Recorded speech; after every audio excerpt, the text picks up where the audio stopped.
Good evening, ladies and gentlemen, councillors, all those online watching. Welcome to this extraordinary meeting of the council. It's quite interesting really because we've had 3 council meetings in 1 month, which I don't think has ever been the case before. So,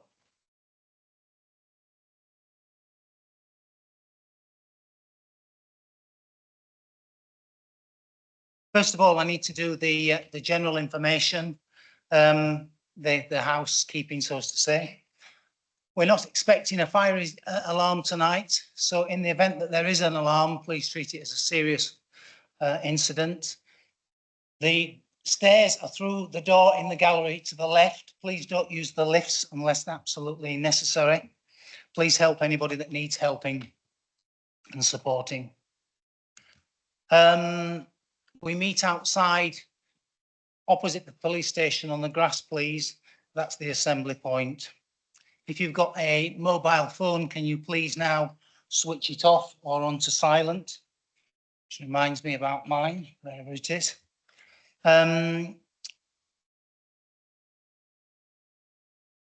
This meeting is being recorded, so that everybody is clear of that.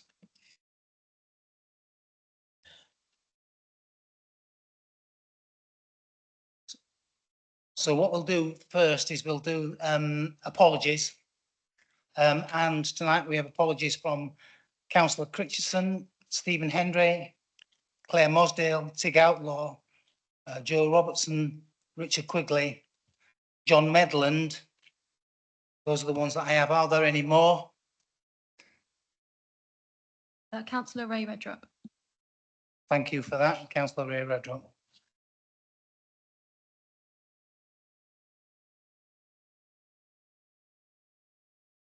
We now move on to the minutes from the previous meeting of the 8th of January.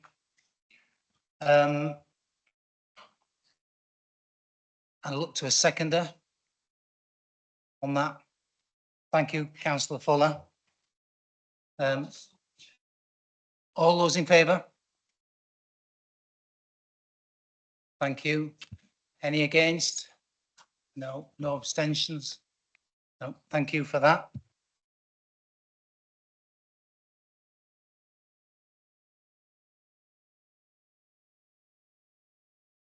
So, I'm just going to set the scene just very briefly for everybody. Tonight's extraordinary meeting was called by myself, having received support and quite a lot of support from people in this room, including Councillor Brodie. It is a single issue that we're here to discuss tonight, which is the school placements. There's no other business to be transacted. It is a very emotive subject. It's very personal to some of you, both as councillors and people sitting upstairs. A lot of people are involved in this. And I understand that there may be things said tonight that you don't agree with. I might not agree with them, but there may be things that are said tonight that are not appropriate. Which are appropriate, but behaviours need to be, the standard of behaviour needs to be consistent throughout. We're here to debate, we're here to listen to each other, and we're here to make decisions. Councillors are elected to make decisions, and sometimes we don't like making those decisions because they're incredibly difficult for us too. We are all involved in this process. There's a lot of information out there on the internet.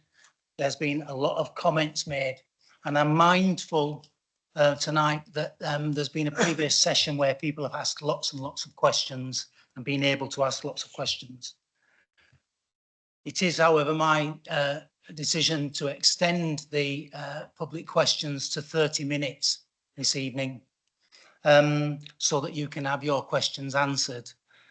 I would prefer not to take any supplementary questions because there are lots of questions. How many questions do we have here?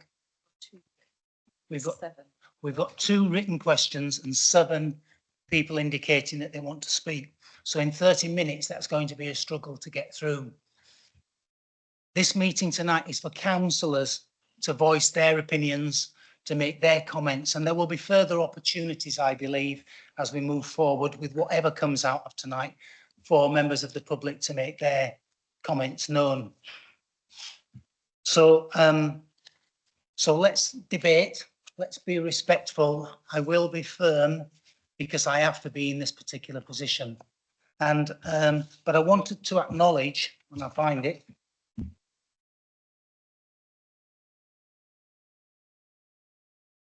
I wanted to acknowledge to you, people sat up there in the gallery. We've had lots and lots of emails from lots of people all over the place. Melanie Starr, Gavin Welcome, Hazel Wood, Duncan Morris.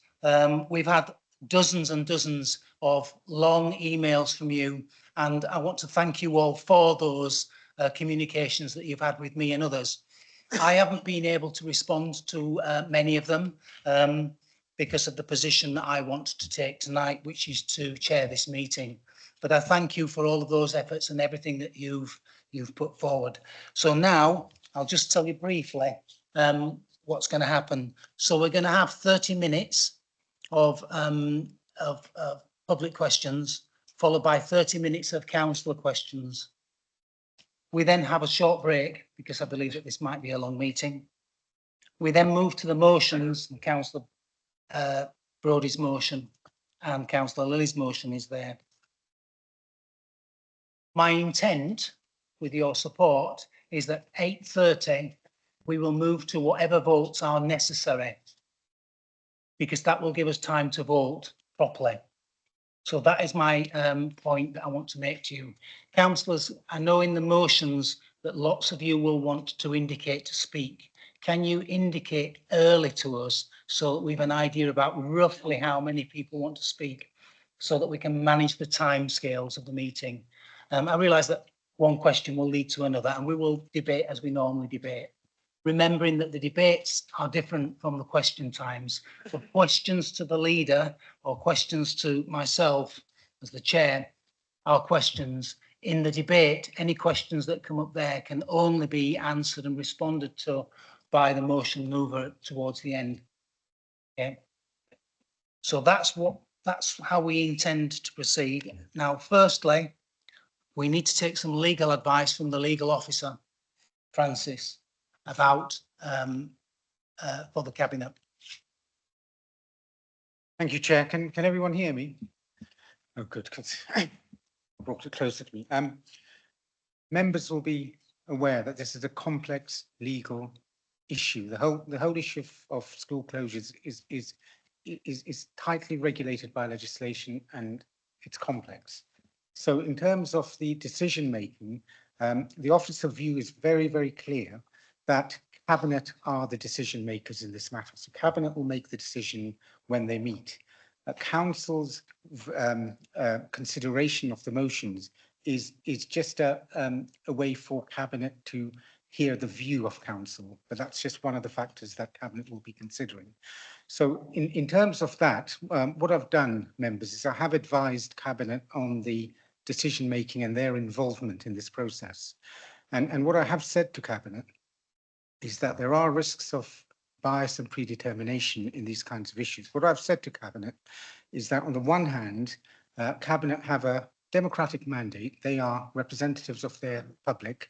They are members of this full council meeting, and it's not for an officer to say to them, you can or you can't do something unless there's a really, really good reason for them not to be involved. So the advice I've given them is that Cabinet members can be involved if they want, assuming that they haven't predetermined themselves in other ways. They can be involved. It's their choice. But basically what I've said is they can decide that they don't want to attend the meeting, but I know they decide to attend the meeting. They can decide to attend, listen to the debate, but not otherwise participate in the meeting. That's their choice. They can participate in the debate and abstain from the vote. That's their choice. Or they can participate and they can vote. But what I have said to Cabinet, if they do decide to participate and vote and discuss and debate, they've got to be very, very careful what they say, because if they say anything that might suggest a predetermination, it might not cause a problem for this meeting. It cause a meeting for when they're meeting cabinet to make a decision, and that's at that stage. Someone like me will say, look, it's not safe for you to be involved in the decision. So they've got to be very careful about what they say should they decide to participate. What I also said, and I'd just like to read out that bit. It says cabinet cannot, in my view, lawfully agree to simply follow the full council's views based on a rigid or mechanistic voting formula. To do so would, in my view, amount to a fetter of Cabinet's discretion and would be open to legal challenge, for example, through judicial review. So the point I'm making there is that Cabinet must make the decision in Cabinet based on all the information that's presented to them in the Cabinet meeting. They cannot be led by this meeting, because if they just followed a mechanistic voting approach to their decision in Cabinet, that, in my view, would be open to legal challenge. So that's the advice I've given Cabinet. Thank you, Chairman. So thank you for that, and it's over to you to decide how you deal with that information. What I didn't do was ask anybody to declare any interests. Councillor Fuller. Thank you, Chairman. I will be speaking this evening as a local member at Cowes Primary School. I'm foregoing my position as a cabinet member so I can speak on behalf of the people of Cowes. I feel that is right, it is proper, and that is what I'm elected to do, so I will be doing that. Thank you. Thank you very much, Councillor Fuller. Any others? No? Then we will proceed. So we have two written questions. When it comes to the members in the gallery asking verbal questions, can I please ask, because we've got so many and we've only got 30 minutes, that you go straight to the question without any preamble, please. Keep that as absolutely minimal as possible. So thank you for that. So our first question is from Mr. Grucock. Is he here? Thank you. Right. Thank you for allowing me to ask the question. Has the proposal for closing Wroxall Primary School taken into consideration that Wroxall School fulfills a needed community hub as a place where children can learn safely in a rural location, a place that performs a very needed nursery? Other nearby nurseries cannot take any more numbers because they're full, a place where families meet, a location that could be expanded and cater for special needs education. There is a need and a room to do just that. In short, utilise a modern, where £2.5 million has already been spent recently, school to its full potential instead of closing it and making that investment work for the ratepayers. Thank you. Thank you very much for your question. So you're going to pass the technical stuff to the cabinet member. Okay, that's your view. Please Thank you, feel free. Chair. I think this was a submitted written question. There's a written answer I shall read in a moment. I think it should perhaps be said, just following on from what you said in your introduction, that all those emails that have been submitted, and I'm sure these questions asked this evening, we are in the middle of a consultation. All that material should and will be submitted into that consultation process to be formally considered and looked upon in due course. As to the question that has just been asked, the response is as follows. We understand that Wroxall Primary School serves a rural community, providing a learning environment for children living locally. We are also aware that the school has a preschool provision located on the school site. Within the statutory notice, we identify a number of other factors and how these have been considered, including the sufficiency of both early years and school places. Your suggestion to expand the school to accommodate a special needs education is something that could be considered should the decision be taken by Cabinet to close the school. The proposal to close the school is not taken lightly, and we assure you that all aspects, including the school's current and potential future contributions to the community, are being carefully considered. The decision-making process involves a thorough review of the school's impact on the community, financial implications, and the educational outcomes for the children. We appreciate your input and invite you to join the consultation process to make sure your opinions and suggestions are considered. Your feedback, and indeed everyone's feedback, is essential in helping Cabinet make a well-informed decision that benefits children, families and the broader community. Thank you very much for your response. Thank you, sir. The next question is from Mrs. H. Downer. Is Mrs. Downer here?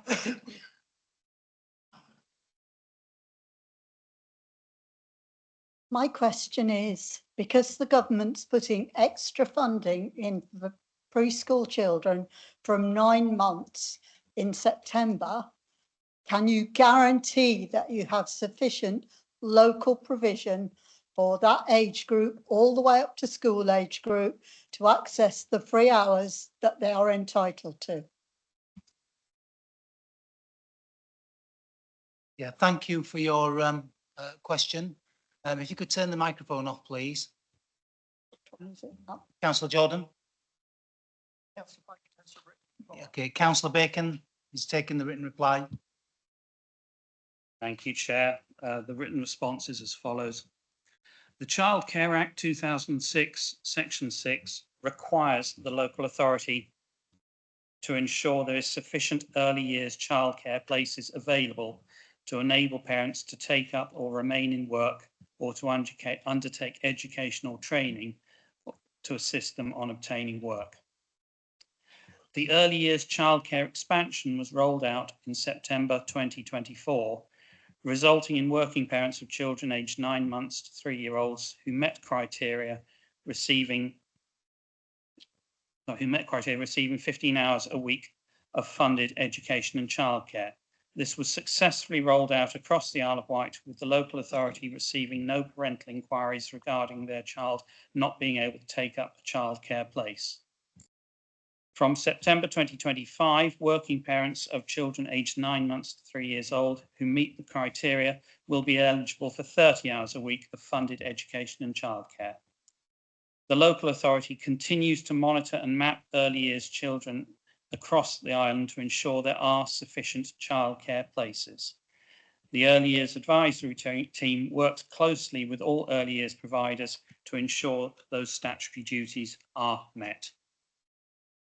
Thank you for your response there. Thank you very much. So now we move on to questions submitted tonight from the gallery. Mr. Nicholas Binfield.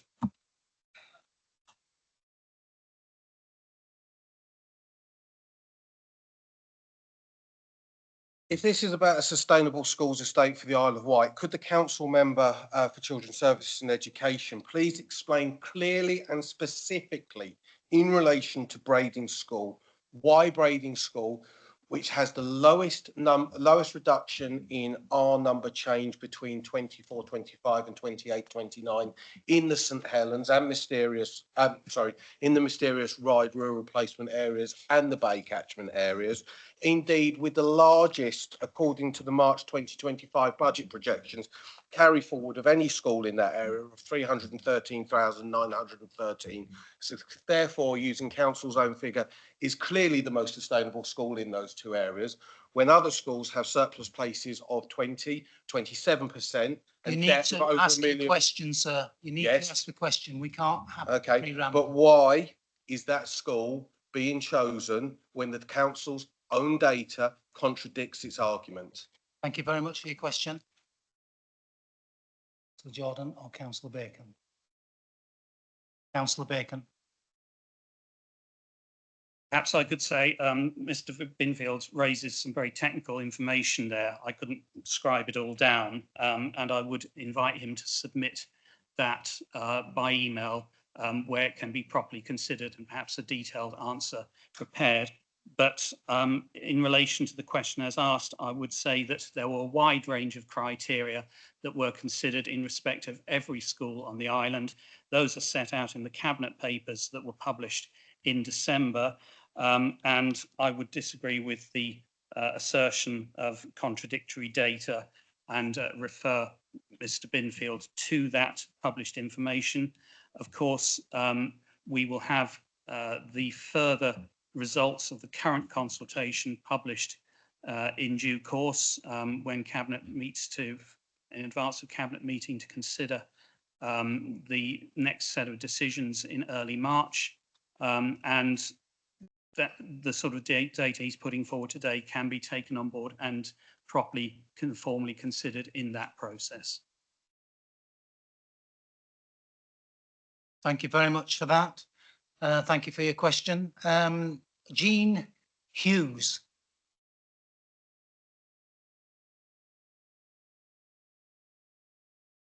And again, Jean, if you could go to, oh, sorry, Jane. Oh, Jen, apologies. That's my dyslexia that comes out every now and again, which you will all know about if you're teachers. Okay. Good evening, councillors. I'm glad to know I'm not so notorious that you're still getting my name wrong, so that makes me feel a little bit more at ease. My name is Miss Jenny Hughes and I'm parent representative of Oakfield Primary School. I'd also just a request that this is minuted, that I feel that the fact that we're not allowed a supplementary and we're being rushed through with our questions means that we can't put the points across that back up the question that we're asking. So I just want to say that today to advocate for us all who now are hurriedly going through our questions, marking them out. My question is this: given that strategic planners have identified the need to close the equivalent of 10 primary schools to deal with the excess places in our island primary schools, and that this process has been marred with extensive claims of unfair and potentially legally challengeable processes and missing consultation from children and also outside agencies, and the fact that we also have devolution running concurrently with this issue, would it not be better to put a pause on this process and actually refer the 10 schools that need to close throughout the island to a full committee vote, so as not to divide this process in half, with 5 schools closing now and 5 closing in the future, 1 voted by a cabinet, 1 by the committee? Thank you very much, Jen. Can I just clarify? I didn't say that you couldn't have supplementaries. I'm trying to keep the process moving. We will see what comes out from the response. Councillor. Thank you for that clarification, Chairman, on supplementary questions. What I would say is really repeating the point I made in response to the last question, that we are mid-consultation at the moment. So if there are detailed points that people seek to put forward, please put them forward in the consultation. That's what it's there for. And that is probably a better forum in which to make detailed argument and present detailed data than questions in this forum. But I am conscious in answering this question that we are due to debate later this evening on the order paper we have, essentially the question that has been put forward by Ms Hughes about a potential deferment of this process. Given the monitoring officer's advice, I'm not sure I should be going into answering what council is about to debate at this stage, and perhaps it is more appropriate that that debate, which is being proposed by Councillor Lilly, happens in due course in this meeting. Thank you very much for that. Would you like a second? Very brief, please. Very briefly, yeah. I'd like to ask Councillor Jonathan Bacon if the cabinet that are voting on this and the strategic place planners are actually capable of answering a question that we pose to you, because it doesn't seem you are, and we are yet to receive a great response to any of the questions we ask, leading to having to ask the questions over and over. And I do have an outstanding complaint in respect to some of the things that you've mentioned. Thank you. I'm sorry. We are not going to personalise this in terms of councillors. I'm sorry, we aren't going to allow that because we are all people, all of us people having to make difficult decisions. I hear what you say. So thank you for your question, but we're not going to respond to that particular at this time. Thank you. And Sarah Butterworth, please.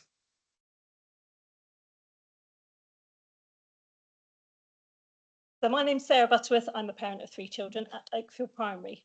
Last week, all 39 councillors were invited to visit Oakfield to see our school firsthand and to meet the children, the parents and the teachers. Of these 39, 4 attended, 5 sent apologies and 30 did not respond to our invite at all. I believe, correct me if I'm wrong, that one of those members who came to visit was a cabinet member, but the other 7 have not ever set foot in our school, and I believe it's very similar for the others. Given the massive impact of the decisions they will make on the 6th of March, will each cabinet member commit to visiting all 5 schools at risk of closure before casting their final vote? Thank you for your question. Councillor Bacon. It's very difficult for me to answer that question. I did visit Oakfield that afternoon, and of course I visited all the schools under consideration. I'm not going to deign to speak for other cabinet members, and perhaps it's again one of those situations where the questioners should write to those cabinet members individually if they want to get their answer. So thank you for your question. I think really that we can't really respond to that at this point. It's down to individual councillors to make that decision. I have contacted individual councillors and they haven't had a response. Thank you, Sarah. Can I ask a supplementary question? It's not actually a question. I just want to say. I'm sorry, it needs to be a question. Okay, please, I'm aware that Jeff Williams, Director of Education at the Diocese, is online. Please, could he be allowed to ask a question through online? I'm sorry, but he cannot. The rules of engagement and the Constitution doesn't allow that. I'm sorry. I have contacted him. I've sent a message to him when he asked that question of me personally, but I'm sorry, the Constitution does not allow such a thing to happen. I'm sorry. Thank you very much.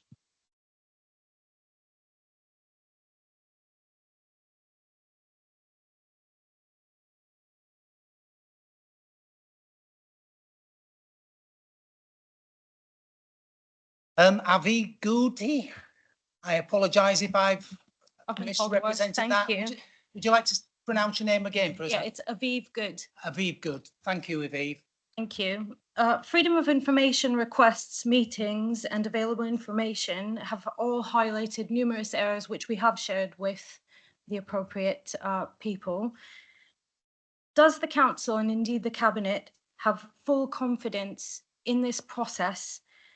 And how can they reassure the affected children whose education has already been disrupted by COVID-19 that their best interests were prioritised and that they will not be subject to future school closures? Thank you. Thank you very much for your question there. Councillor Bacon, do you want to take that or not?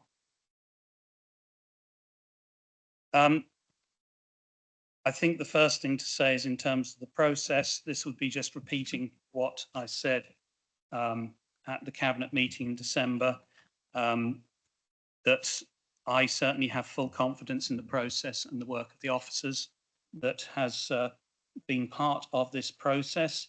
I think it's trite to say that we have been aware of the suggestion of challenge from day one, and that rather sharpens one's mind when going through this sort of thing. And so everything is done conscious, not just of the need to get it right, but conscious also of that suggestion of challenge potentially forthcoming. In terms of the children, of course, this is fundamentally about children. The school place planning process is there as part of the wider education strategy because we have the worst educational standards in the country on this island. Whichever table you look at, we are right at the bottom of it, and we need to do something. And a key part of our issue on the island is our vast excess of places in island primary schools, which massively affects the funding available to actually direct towards education rather than just ensuring that a building gets sustained and keeps heated and so on. So this is fundamentally about education in terms of the education strategy. In terms of the future, a reassurance that there can be no school closures in the future. I would be daft to make such an assertion, a promise. We don't know what's going to happen in the future. We did not know 10 years ago that the birth rate was going to plummet in the way it has in the last few years. We know now that we have the birth rate equivalent to what it was in 1941. And as I say, I'm not blessed with the ability to see into the future and to know what is going to happen in 10 years' time. But certainly we have a pressing problem at the moment. We have a situation where we can see with the birth rate that is going on at the moment, we will have nearly a third of our school places empty in a few years' time. And this, as I say, undermines the ability of schools to educate rather than just trying to balance the books.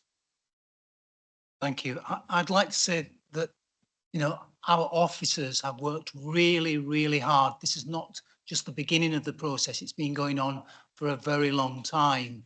And our officers have worked really hard and they feel the stress and have suffered the stress with some inappropriate behaviour sometimes. And we are all human beings and we're all trying to do the best for our young people. These are difficult decisions and nobody can, as Councillor Bacon has just said, predict what the future is. We know that it's a changing environment and it's a difficult environment. And that is something that nobody, I think, can promise you.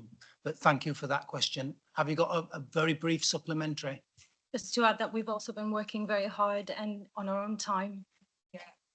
And it's very welcomed. I have to say to you, it's very welcome that you've done this because we are not a democratic system without having good challenge based on facts. So thank you for that and I appreciate your comments. Joan Solomon. Oh, so yeah, I really am struggling with my names tonight. Joan Solomon. Solomon, thank you. Solomon, I apologise. No problem. 3 of the schools on the proposed schedule of closure are faith schools. There's a requirement to provide alternative faith schools upon closure, and the land the school stands on belongs to the Diocese of Portsmouth. So, point A, how much of those 2 issues will affect the council's proposed plans moving forward, especially with regard to provision for SEND pupils? And part 2, how much involvement in this process was offered the diocese other than attending meetings once the proposals had already been published? Thank you very much for your question. Councillor Bacon. Thank you, Chair. Well, in fact, this question was submitted as a written question, although I think it just missed the deadline. However, it did, it was me. But officers have said we got it in, so a written answer has been prepared. So I would ask that I will read out that written answer, but perhaps this can also be, as we have a written answer, this can be sent to Ms. Solomon as well. Absolutely. And the response is as follows.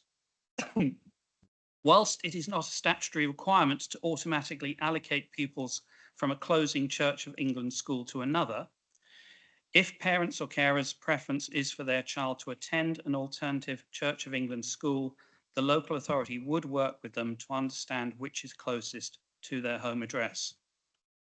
The Isle of Wight Council has identified plans to expand the number of special educational needs and disability provisions across the island by more than 200 places. Part of this expansion programme has already commenced, with St George's School opening a new satellite provision in East Cowes, which is the island's first school dedicated to children and young people with social, emotional and mental health, sometimes known as SEMH needs.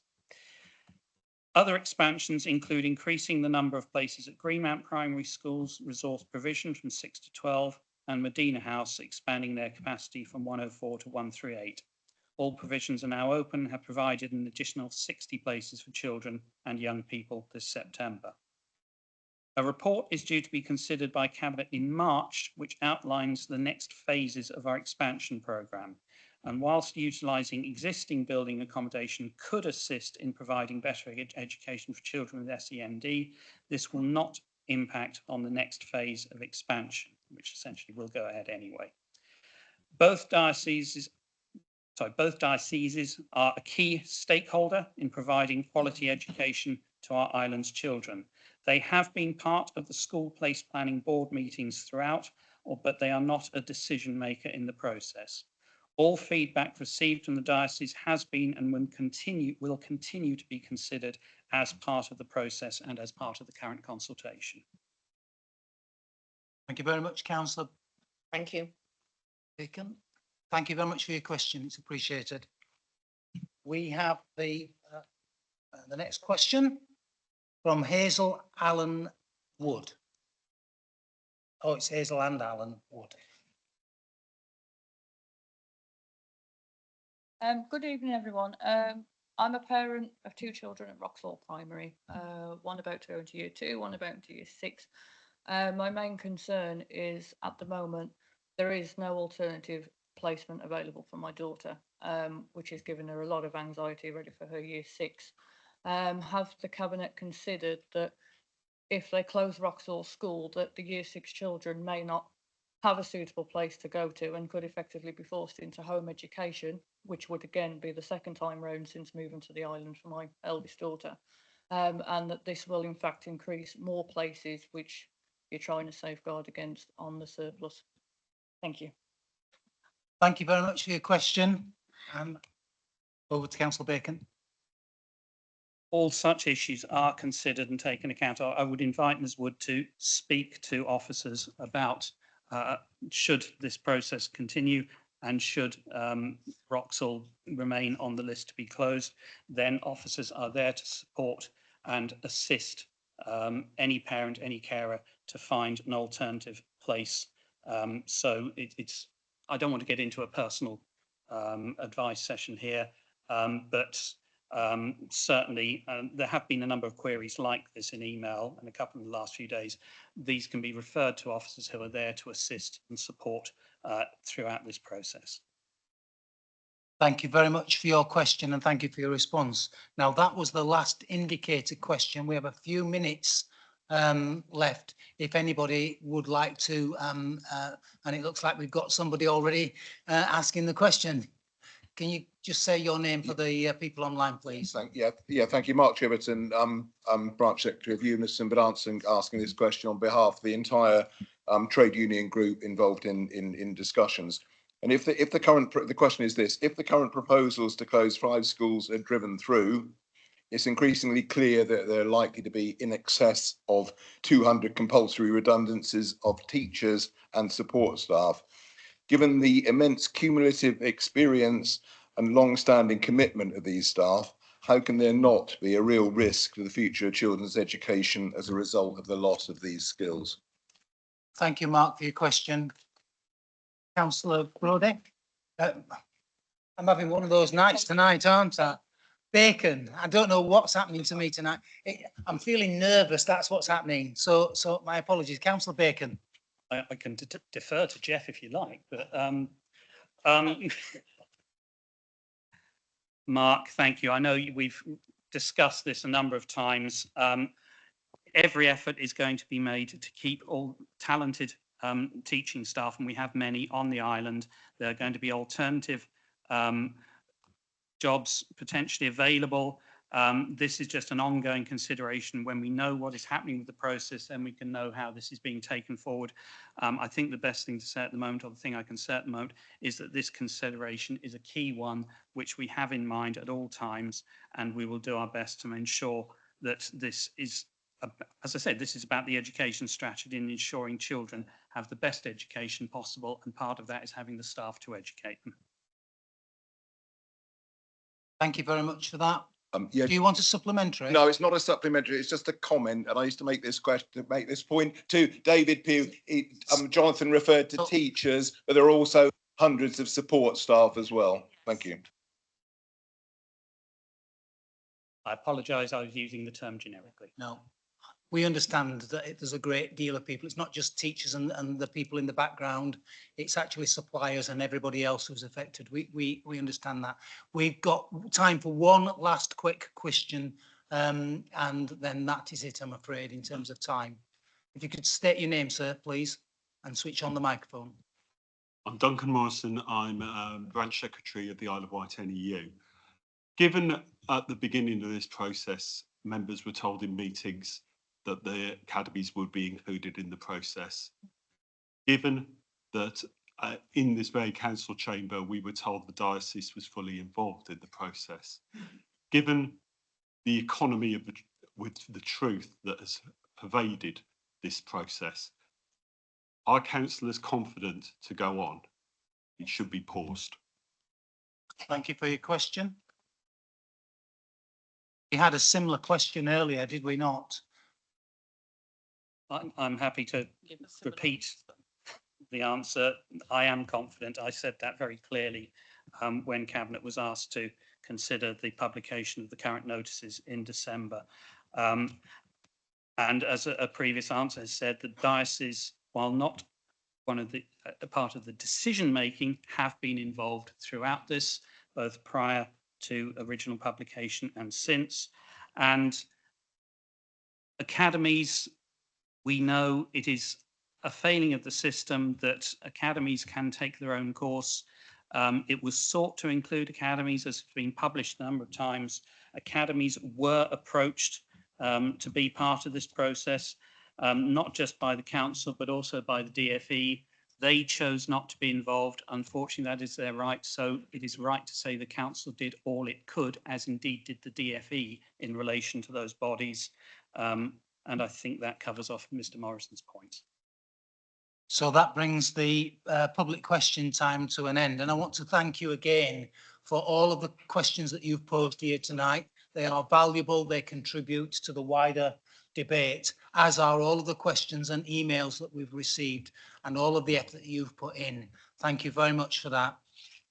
We now move on to question time, questions from the members of this council, remembering that this is your time to ask your questions before the debate, councillors. So we will start by asking, are there any people wanting to ask questions? So we'll go directly to Councillor Downer to start.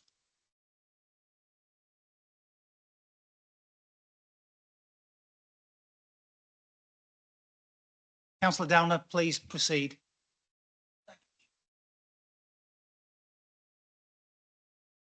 I know, yeah, I've got a voice like a foghorn, so. It's to do with my wife's question earlier on about preschools. Now, I've got great concerns about rural preschools, especially in the Wroxall area. If that school closes, the preschool will not be there. That is going to impact early education standards. So how can you send children to school when they haven't had a basic foundation and they're going to be put back? So educational standards will not rise. Thank you. Councillor, there wasn't a question. No, but anyway, how is the rural preschool provision going to be sustained? Thank you, Chair. Thank you for clarifying. Councillor Bacon. Building on the answer I gave earlier, this council has a statutory duty to ensure there's adequate early years provision. And there's no choice. There must be that provision. And indeed, we consider a report annually that reviews the provision and determines if there are any gaps, risks, looking at the number of providers, the number of places and so on. So it is a specific statutory duty this council has and has always accorded with and will continue to accord with. Thank you very much. You want a supplementary? Thank you, Chairman. What I would ask is, how will it be monitored? And if we know that the provision's not going to be there, it's, you know, the monitoring seems a bit not right, does it? Thank you. Thank you very much. Well, perhaps I'm happy to talk to Rodney after the meeting, but the monitoring, it's clear how it happens. If one looks, I can't remember when the report was last published. I think it was in the second half of last year, but there is an annual report that is published that sets out that monitoring in detail and how action is taken should there be any perception of actual potential gaps in the system. So there's a whole system there, and rather than trying to dredge it up from memory, if I can probably find a copy of the paper for you, Rodney, and let you have that, you'll see how it is done, and we can look at any particular issues that you might have following on from that. Thank you, councillor Bacon. I saw some hands go up over here, but we didn't quite capture them, councillor Drew. Actually, it's councillor Lilly next. Councillor Lilly? Thank you, Chair. The question I would like to ask is, how can Isle of Wight Council not seriously listen to one of the key stakeholders, which is the Diocese of Portsmouth Education Board? They have written to all councillors saying, we believe that the Cabinet paper and its associated recommendations are so fundamentally flawed and based on deeply inaccurate data that there should be an immediate halt to the proceedings whilst an independent review is commissioned so that all councillors can be provided with a new report and recommendations that being through a rigorous quality assurance programme before any final vote is taken. This was written by Mr. Jeff Williams, who actually worked for nearly 20 years in the education department. Why are we not listening to them? Thank you for your question. Please. Councillor Bacon. Afraid I think I have to say there's a difference in view between the diocese and the council. The diocese have been involved throughout this process from before its inception and currently, but have not been a decision maker. They have taken a view, which has been published in a number of emails and letters, that the process is flawed. That is not the view of myself and officers. We have asked them for detail of some of their points, which has not been forthcoming. We are aware that they are suggesting they will make formal legal challenge in due course. We await that, should that be a course they wish to take, and we will stand up to that as I believe we can, should it be forthcoming. Thank you for that. Councillor Lee, you've got a follow-up? Entry is, why aren't you talking to them now? Yep. Okay, nice and short question, like that very much. Councillor Bacon? We are. Okay. Senior officers are visiting the diocese. I think it's either this week or next week. So there is an ongoing dialogue. Okay. Thank you very much for that. Councillor Drew?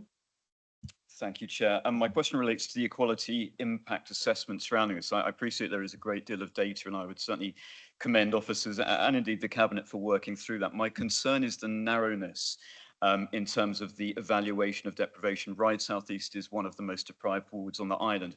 Oakfield, for example, and I obviously use that as an example as it's in my ward, is a good school.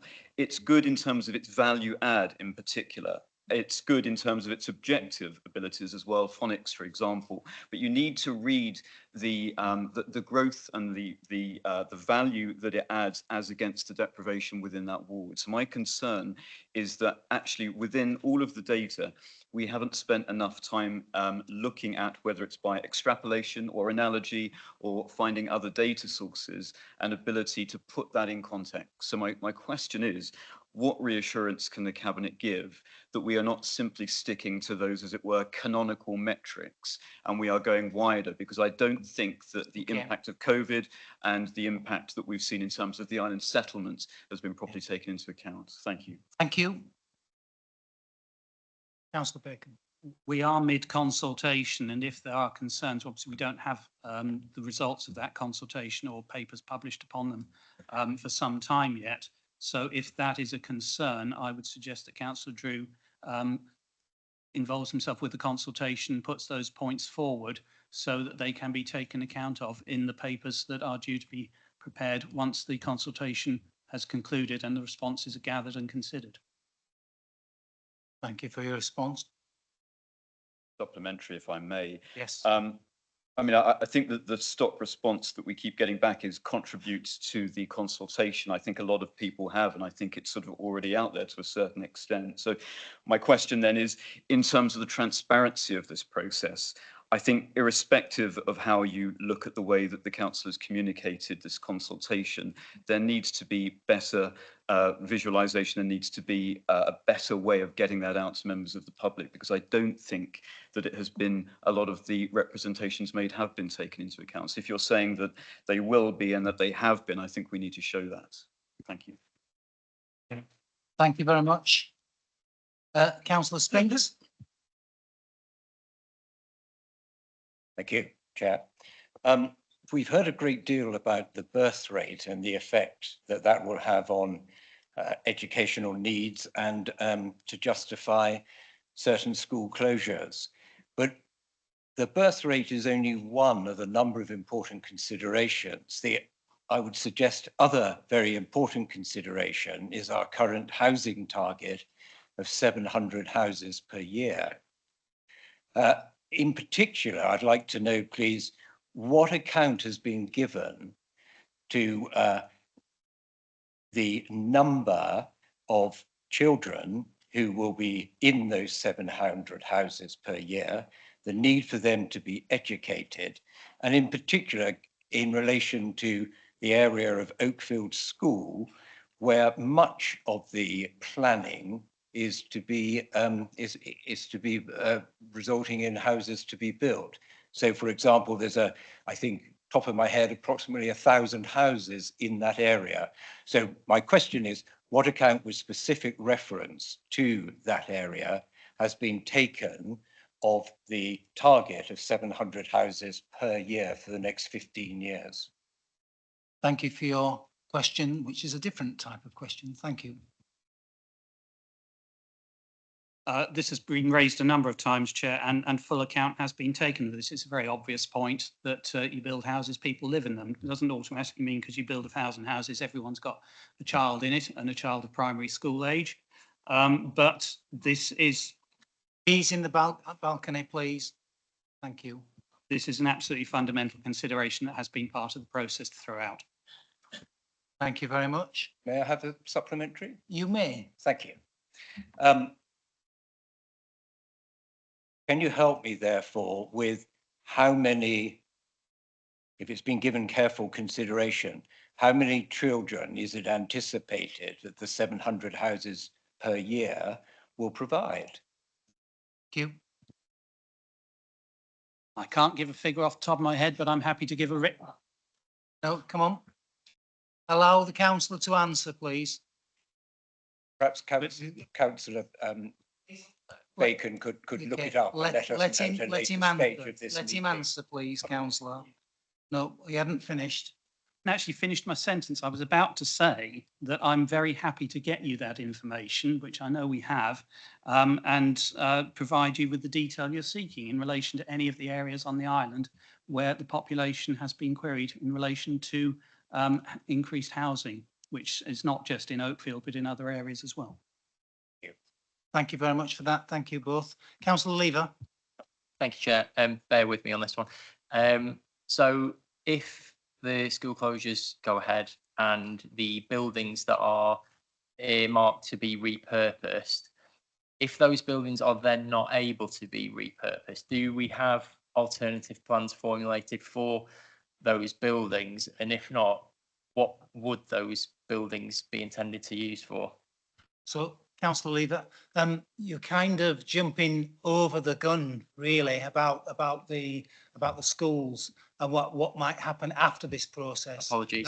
That's so. But I do hear what you're saying, but you've kind of jumped ahead of the process because no decision has been made. So I don't think that that's a question that we should really enter into at this particular time. But thank you, and we look forward to hearing that question at another meeting. Thank you,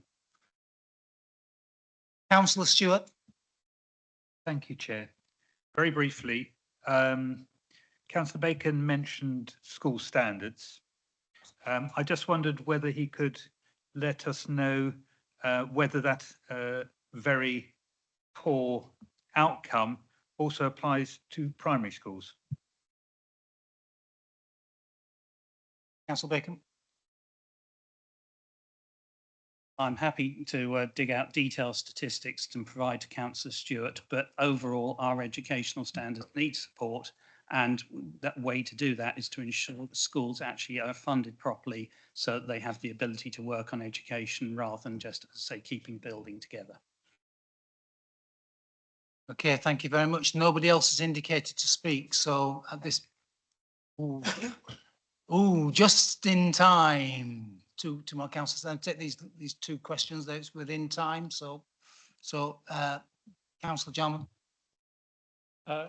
Could we have some indication of what accounting has been made for the potential move of people from home education into either part-time or full-time education at any of the schools which are mentioned today? I understand that if they enter into part-time education with those schools, they would similarly receive the full pupil premium, and that might make a significant difference to the accounting we've been presented with. Thank you.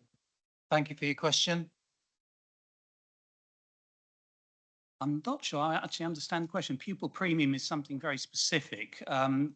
Councillor Jarman's asking about the effect on the reverse effect on home education. I mean, we do have a large proportion, a very large proportion of home educated pupils. And of course, if those pupils were educated in mainstream provision, it would make a difference to our numbers. But I'm not really quite sure I follow the question. It might be better if Councillor Jarman could put that into writing and we can deal with that when it's a little clearer. Because as I say, referring to pupil premium, that's something entirely separate. So I'm not sure I quite follow what the point is. If I may. Thank you. Yes, would you like a supplementary? So let me help Councillor Bacon and clarify it. My understanding, I'll say it slowly, is that if pupils currently under home education only transition to either part or full-time education, that the schools that they transition to, even if for part-time, would receive the pupil premium. What accounting has been made, what assumptions for the number of pupils who would make such a transition? Thank you. Okay, thank you. Councillor Bacon.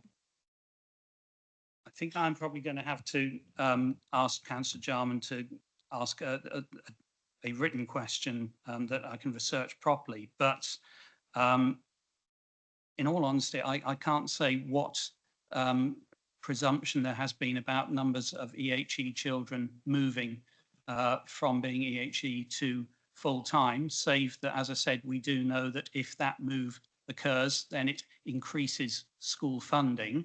As I say, the reference to pupil premium is a bit of a misnomer.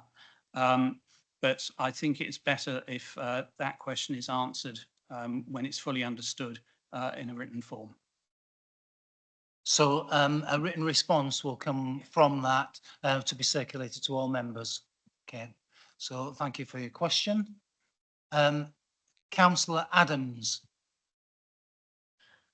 I visited one of the schools. I apologise to those that I didn't get to, but I visited Braden School.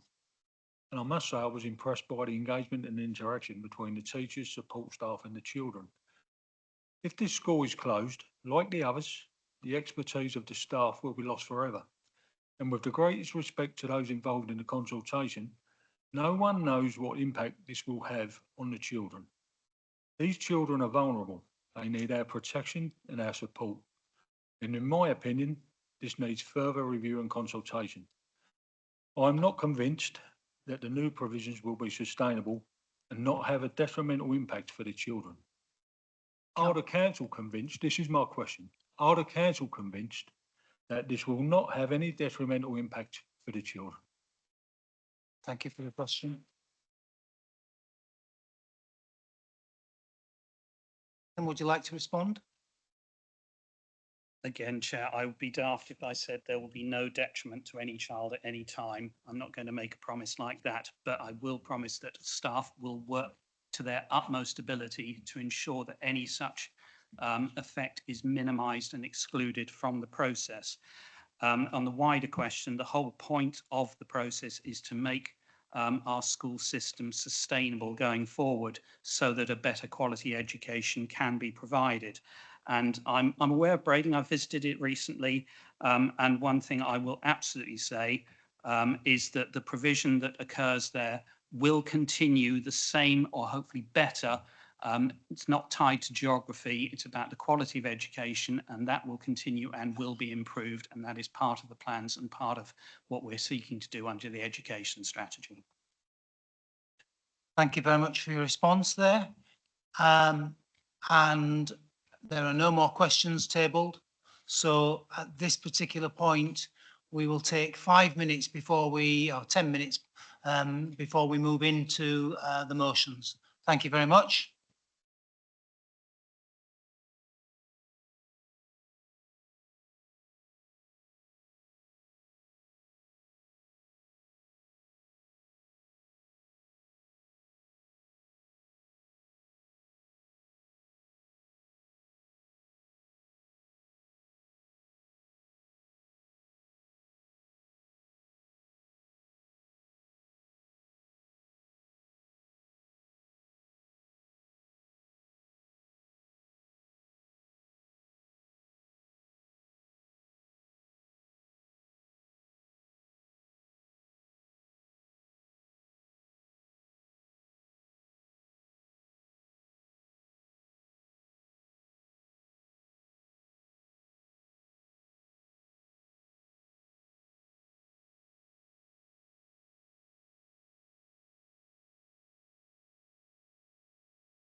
If you could take your seats, please.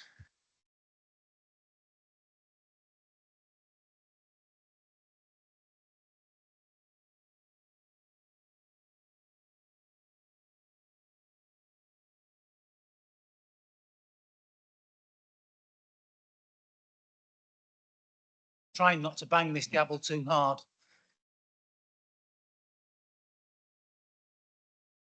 In case the end flies off and goes in your direction. So onwards to the motions. And thank you for your time away for a few minutes.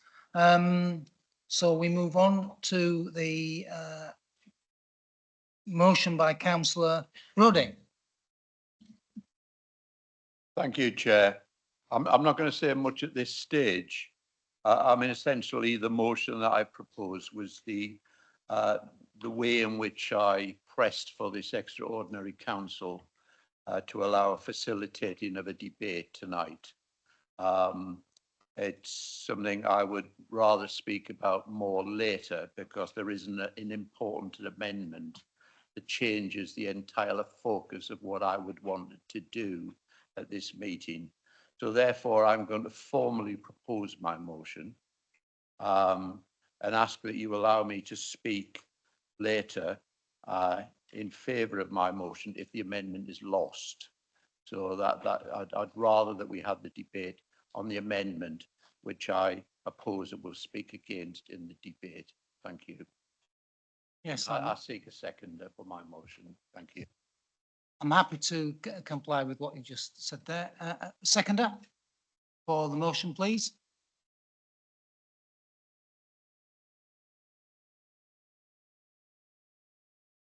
We don't appear to have a seconder for the motion.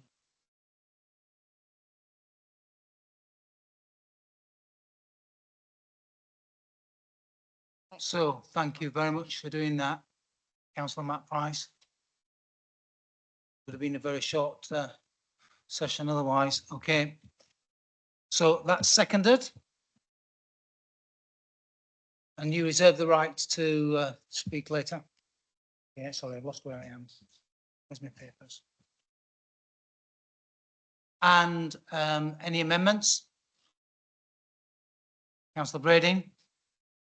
Thank you, Chairman. Would you like me to introduce my amendment now in its entirety? Yeah, okay. Please.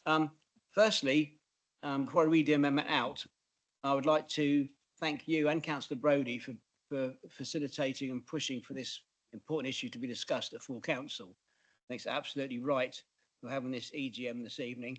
And I thought long and hard about whether to bring a proposed amendment, that I decided to do so in the end. I've spoken to Councillor Brodie, and over the last 8 years, fair to say we've been on the same page regarding young people of this island, but I just thought the amendment needed to come forward.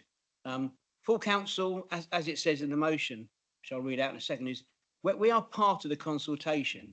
Okay? This is not a decision-making meeting. Under our constitution, this decision rests with Councillor Bacon and his cabinet. It's absolutely right that we debate. Lots of emails have been received this week. We are still obviously in a live consultation, and all the comments, and again for the gallery this evening, all mention the process that's been followed to get to the decision that is proposed to be made, one way or the other. So therefore, as we are purely advising on the current consultation and guiding cabinet, and all the queries and raised about the process followed internally and externally, I think it's absolutely right that we focus the time we've got this evening on the process that's been followed and leave the decision on the schools rightly under our constitution to who it rests with, i.e. Councillor Bacon and his cabinet. So my amendment is, and I'll read the motion in full if you like, Council notes the decision of Cabinet on the 12th of December 2024 to support issuing statutory notices on 3rd of January 2025 for the following 5 primary schools: Houghton St George's C.V. Primary, Brading C.V. Primary, Cowes Primary, Oakfield C.V. Primary and Wroxall Primary. Closures take effect from the 31st of August 2025. Council notes that there is now a 4-week statutory consultation period on these notices, and we should take a view itself, and I've added on the process. Therefore, council agreed to debate on an indicative vote on whether it supports or opposes taking out each of and move on to the statutory closure notices for the 5 schools named. Council recognises that this vote will be purely part of the current consultation and will not bind Cabinet when it makes its final decision on Thursday, the 6th of March 2025. That's the motion that will allow us then as a council to debate the process followed, as has been mentioned. So that's my motion, which I move. I look for a seconder, please. You seconder?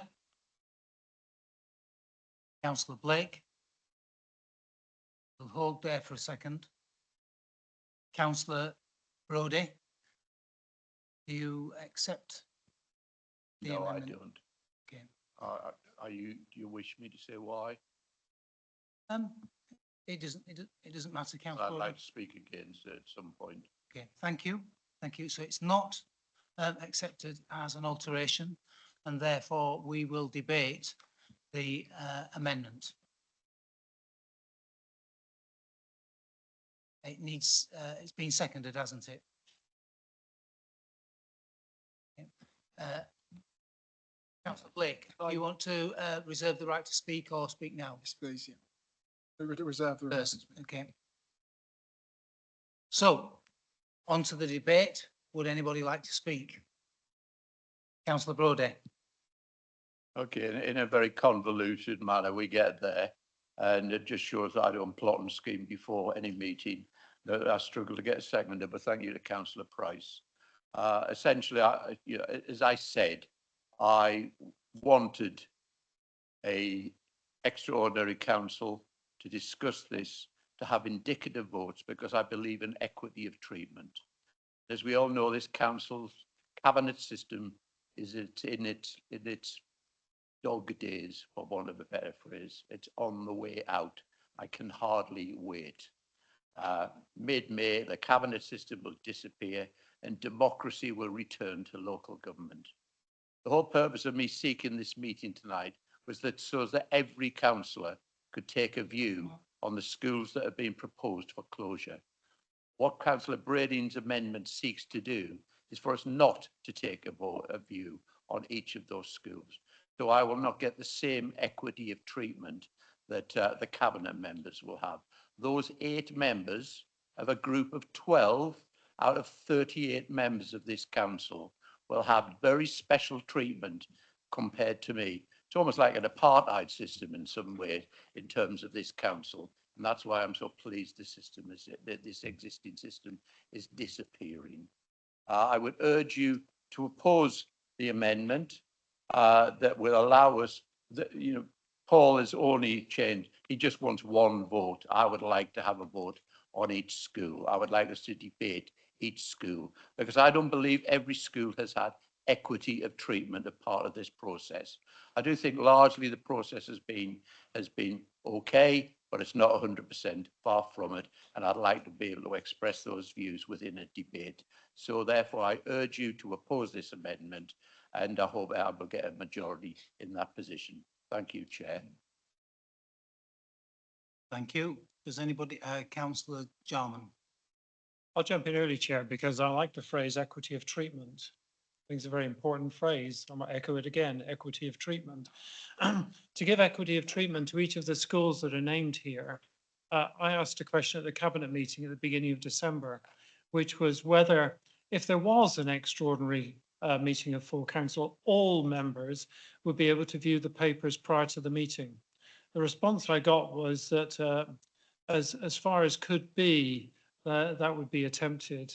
There was a longer phrase used, but that was the essential message. Those papers per individual school were available to the members of corporate scrutiny, but they are not available to all the other members here. The cabinet members can see them, a little group. The corporate scrutiny can see them, another little group. All the rest of us cannot. Now, all the detail pertaining to each of those individual schools is in those reports. I've checked this evening with Democratic Services and confirmed that no instruction has been given to them to release them to all the other members. So here we have a situation that I don't know if there's been equity of treatment because I'm not allowed to see the paperwork for each of the schools concerned. Can I treat those schools fairly? Can I meet to the rigor which is required to make a serious decision on the future of each of those schools when I've not been available to see the papers? That's a real challenge, isn't it? And I think everybody will understand the import of those challenges when making this sort of a decision.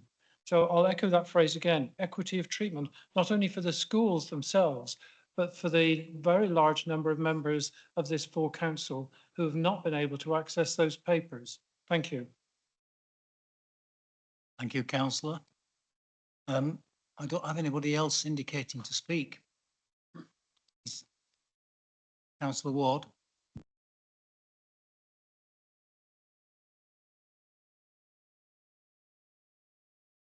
Oh, yeah. Okay. I think this is a difficult thing to debate, especially when we've got a short list of schools. But if we look at all the subjects that the council deals with, I don't suppose any of us are au fait with all the subjects. And we rely on professionals to advise us. That's what they get paid for. And if they don't advise us, then we have a real problem across the board. You know, do all the people on the planning committee know everything about building houses? No, of course they don't. They rely on what officers and technical people advise them to do. And that's exactly what we are being asked to do. We have been advised by experts to look at these. And I think Councillor Brading is absolutely right. Thank you for your comments. Do we have anybody else wishing to comment? Just a second. Yeah. Sorry, Councillor Spinks. Thank you, Chair. I would support the amendment. I'm grateful to Councillor Brodie for drawing this issue to full council, as it were, attention. The reason, though, that I would support the amendment is that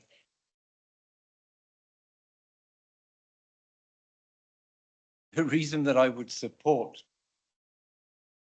Councillor Wilcox. The reason that I would support the amendment is principally this, that I don't see the purpose of this full council meeting to be to discuss the individual merits of each school proposed for closure. My concern is that the correct process, in my humble opinion, has not been applied.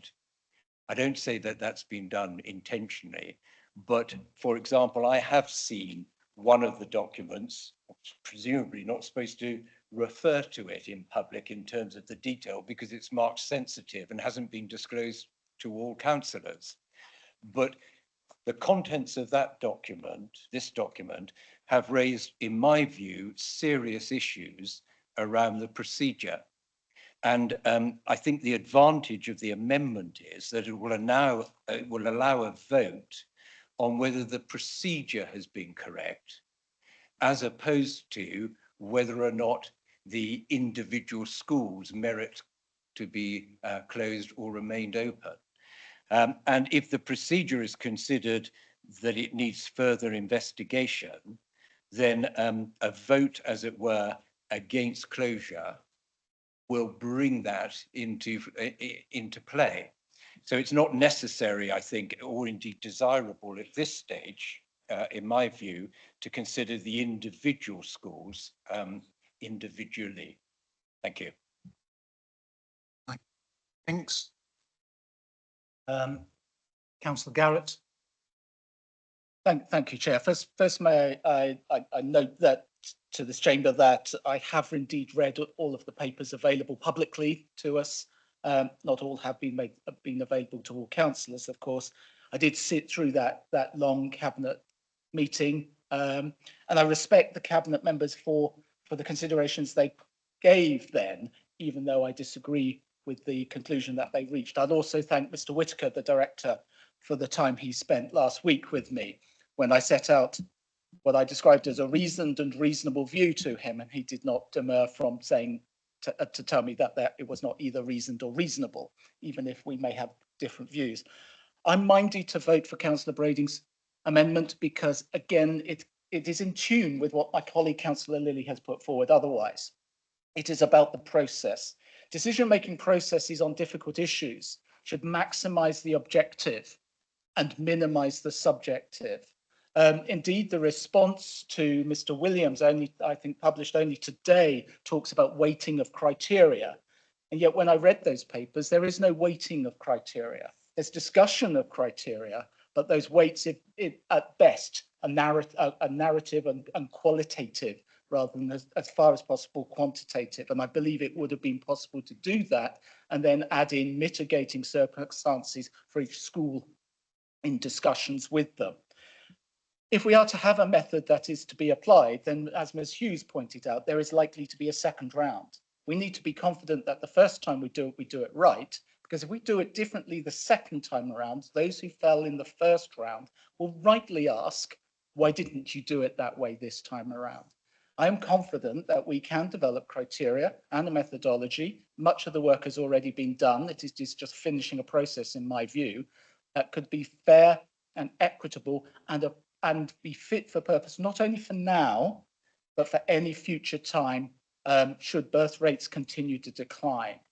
So that is the reason why I would vote for Councillor Brading's process. I would point out to anybody who has a view about an individual school, there is a consultation going on, and that is available to us as councillors as much as to members of the public, so we can be treated equitably in that way. I know my colleague Councillor Lilly has made good use of the consultation processes so far in setting out his views, and I'm sure he will and others would as well. So at this moment, I am minded to vote for Councillor Brading's amendment.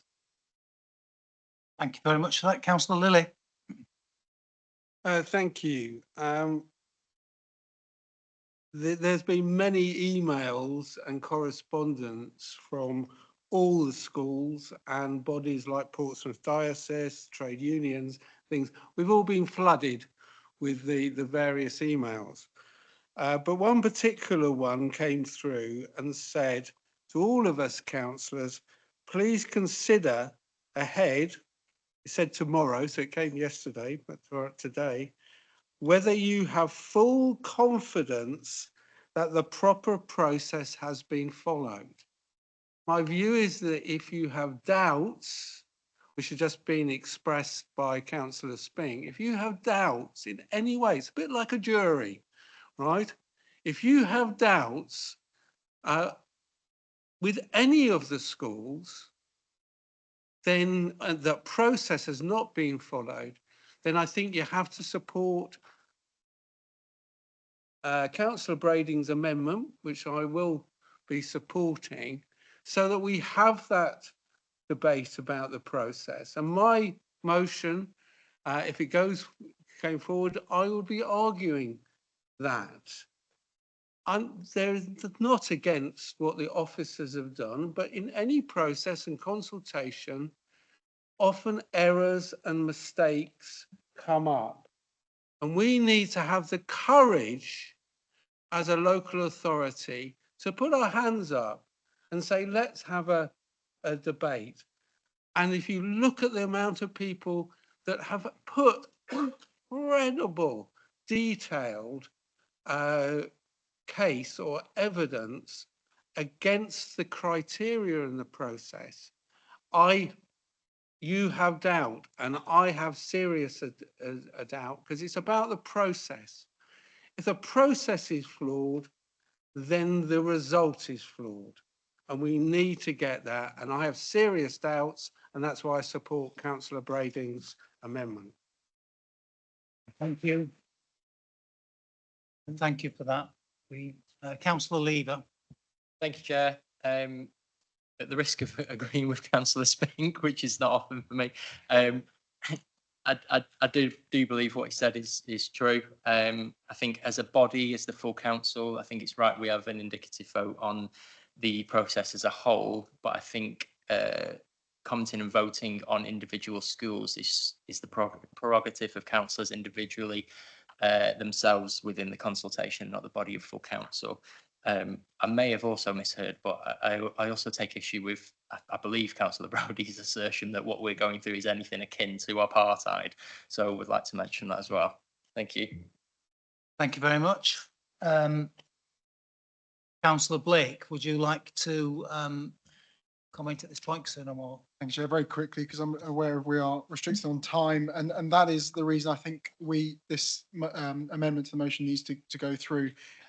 We could not hold a debate on each school with the timeframes within this meeting, and I think it's only fair to give an equity of treatment to all five, to speak all five at once.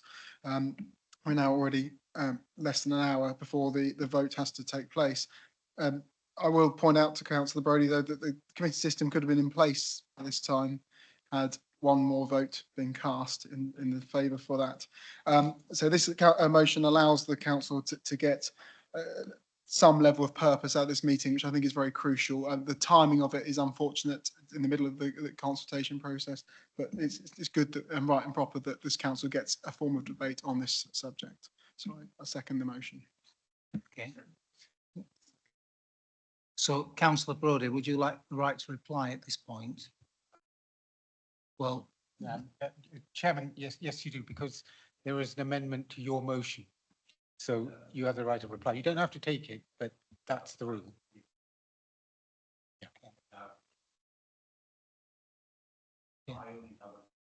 okay. That's okay. That's okay.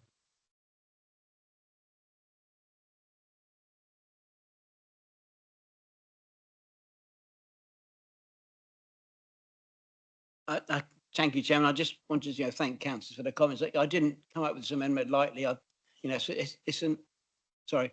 We should go to the vote. Point of order. Yeah. The proposer of an amendment does not have a right of reply. Yeah, you're right. We should go to the vote. Apologies.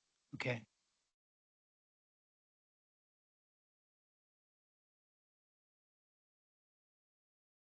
Of the amendment, those in favour of the amendment, now please show. Yes, please. 1, 2, 3, 4, 5, 6, 7, 8, 9, 10, 11, 12, 13, 14, 15, 16, 17, 18, 19, 20, 5, 26, 27, Chairman. Thank you very much. Those against? 2, Chairman. Abstentions? No. None, Chairman. Thank you. So now the amendment makes it a substantive motion, so we now debate that.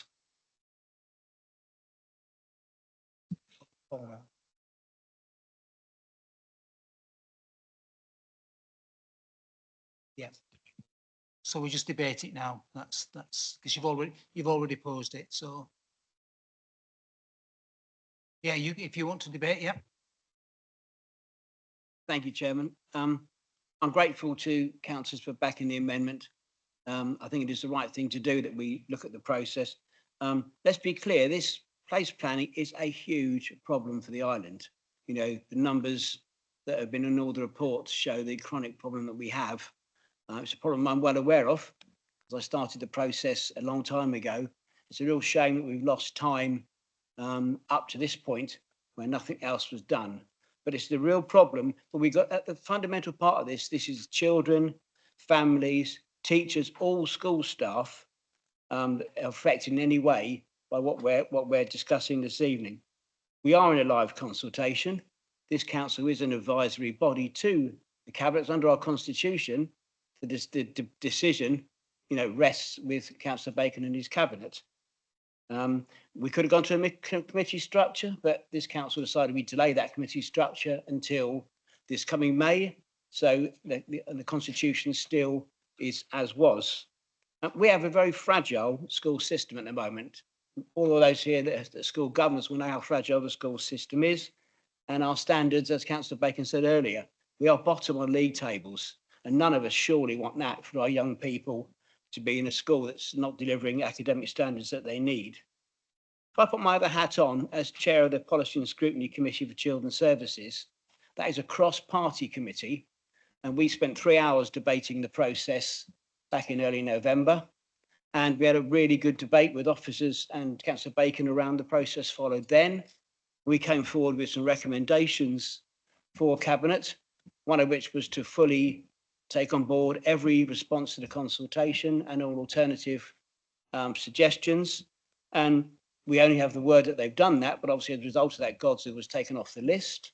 We didn't see the consultation, but that was one of our recommendations.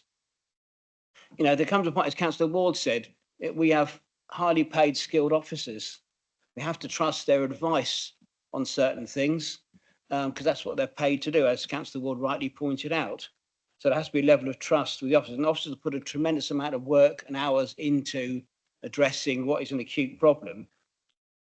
This chamber never has been, I've now said this over the last 8 years several times, this is not a place to play political politics with children. I've never done it, I've always discouraged it, and thankfully, you know, this evening that is not the case.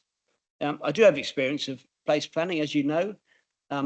I rearranged the place planning in the West White. That was the first area on the island I decided to tackle as Cabinet member. It was difficult, challenging, but by following the process, following officers' advice, you know, the right outcome was achieved. So any delay in this process now, I think, would be wrong because it's an issue that has to be addressed. May I have one more comment, please, if I may? But the fundamental thing is we have to focus on children and all school staff. Thank you. It's fine. Anyone else would like to speak to the motion? Councillor Lilly.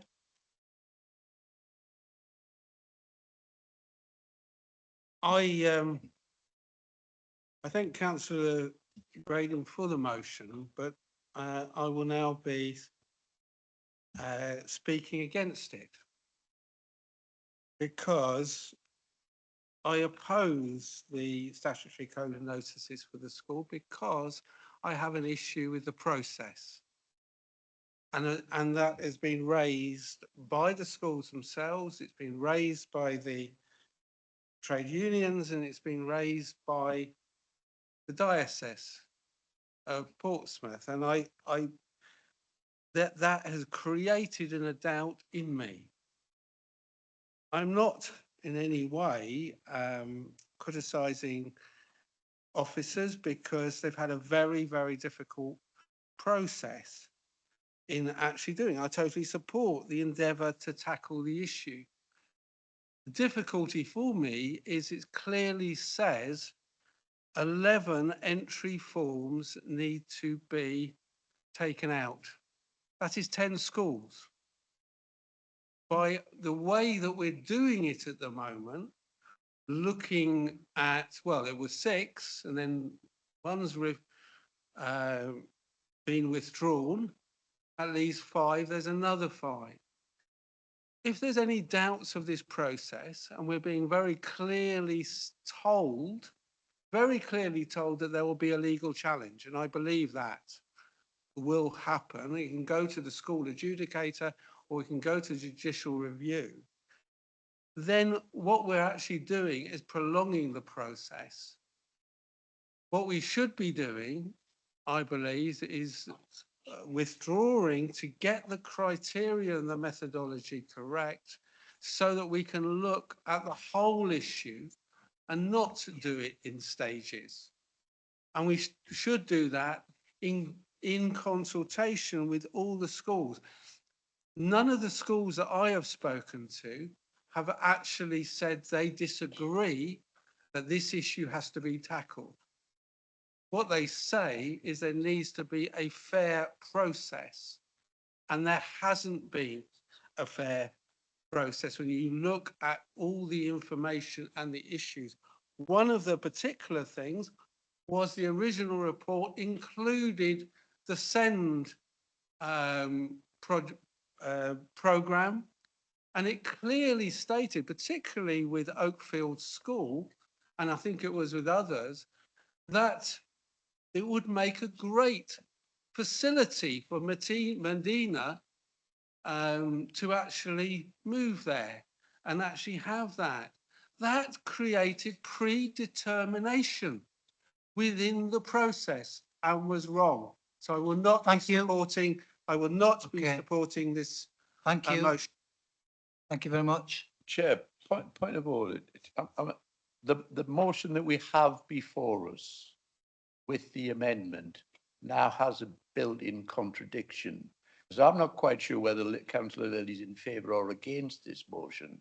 I'm not even sure what Councillor Brading has proposed, because it has in the wording of the paragraph where Councillor Brading, well, it's you either want to or else it's a balls up, frankly, Carl. Yeah. The word support or oppose. Yes. And we need clarification This is as what to we've whether just- we're debating support for the process or opposing the process. My interpretation is, and I'll ask for clarification, is that in the vote you will be asked to either support or oppose. But we'll take the legal advice.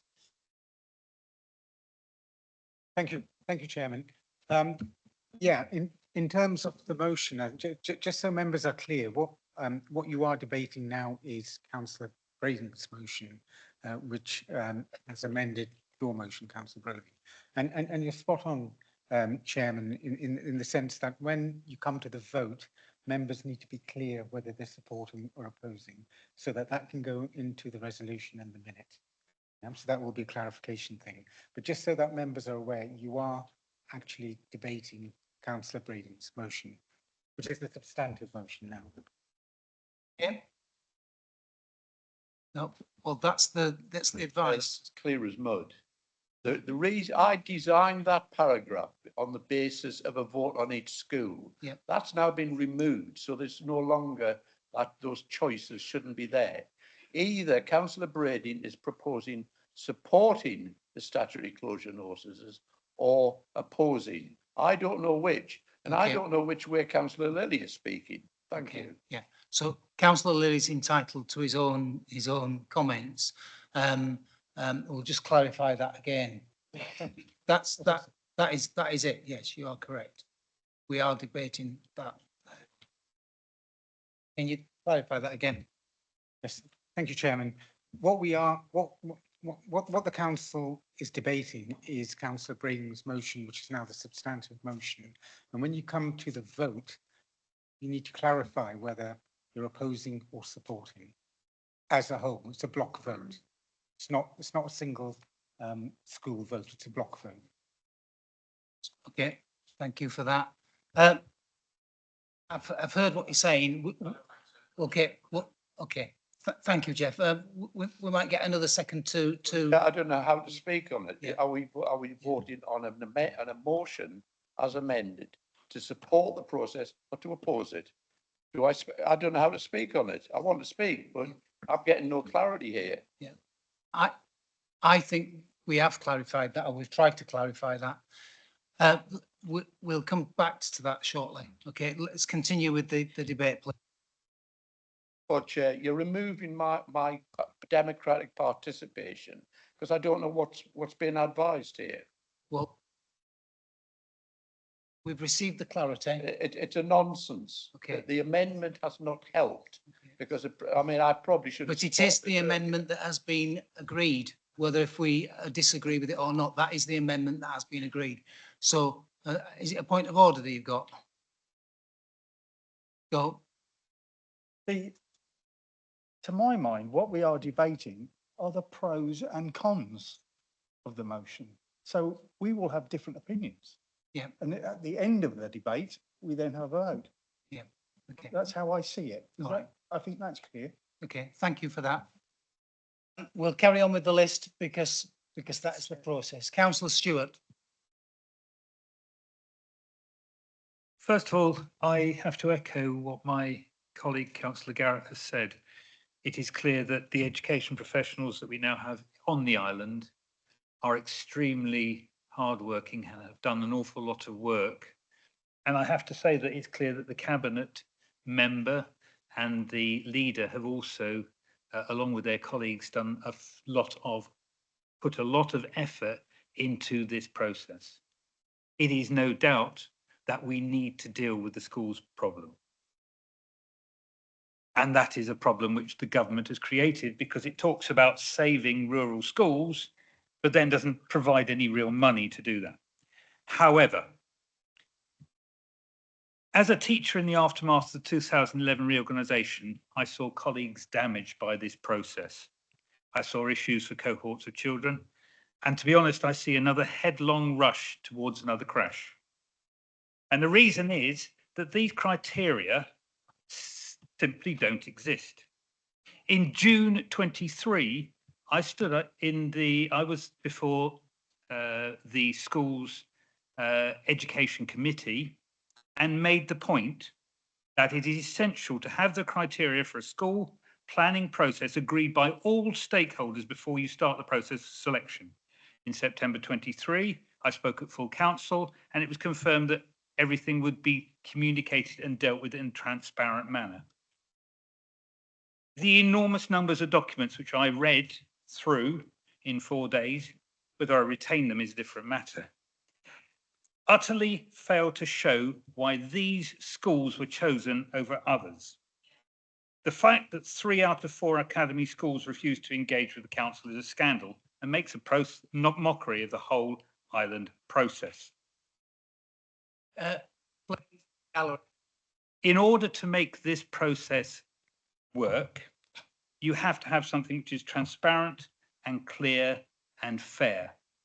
I do not believe that the process as it exists at the moment has done that, and I would urge the council to throw this motion out. I would like it to make sure that the Cabinet is aware that this particular process is unsatisfactory.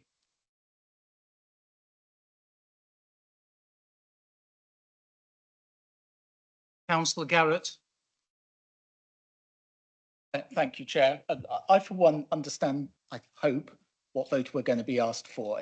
From time to time, of course, most of our votes are for or against a motion, but sometimes our votes are to name a person for the chair of a committee or something, so we utter other words. Tonight, we're going to be uttering either the word oppose or support the process. I do not support the process. I will be saying I oppose the process. Councillor Stewart has already discussed that, and in my earlier remarks, I discussed that. It really does come down to whether or not the criteria are clear. They have been scored properly, weighted. Those scores have been taken to schools to be discussed individually to make sure there are no misunderstandings and errors in data. We keep hearing that there are errors in data and information. After that point, you would, if you can, you draw up a longer list where you seek mitigations around that, using the statutory consultation processes to be able to then bring forward as objectively as possible a list of those schools that may then go forward for consideration for closure if that must be the case. Other options are always available, and it's been very good to see that schools and other stakeholders have put forward other options, which should also be part of the criteria and scoring and weighting quantitative process. Nothing about this process, I'm afraid, convinces me that is sufficiently fit for purpose for the Cabinet to make a decision this year in March. And I understand that they would want to do so, and I don't deplore them for that. I just feel I would take a different decision from that.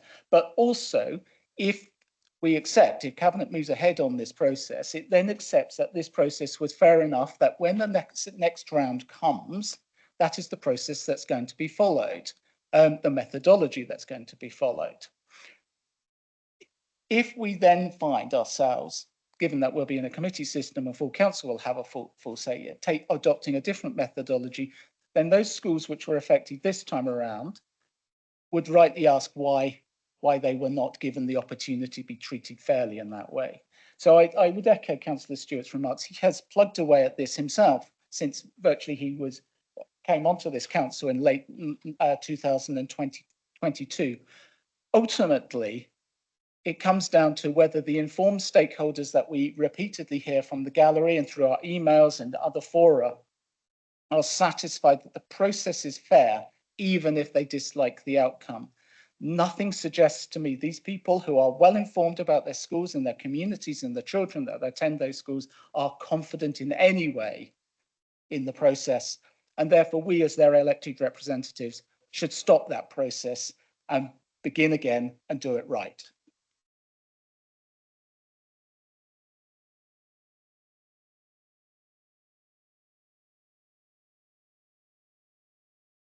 So next we have Councillor Lever. I think it's a point of order. I still think there's some confusion over this motion. And I do think it's important for the debate to have meaning and to be purposeful, that we clarify it. Councillor, I think it has been clarified. We Well, have clarified I it. think if, and I agree with the if you would just indulge me for a few No, moments. I'm sorry, it's not a point of order. You're going off in a different direction. No, I'm not. All right. I'm sorry, but thank you, Councillor Spinks, for that, but it's Councillor Lever. Chair, I was only raising my hand to raise the clarification that Councillor Brodie was also asking earlier, so that's been answered for me. Thank you. Thank you very much. Councillor Quirk.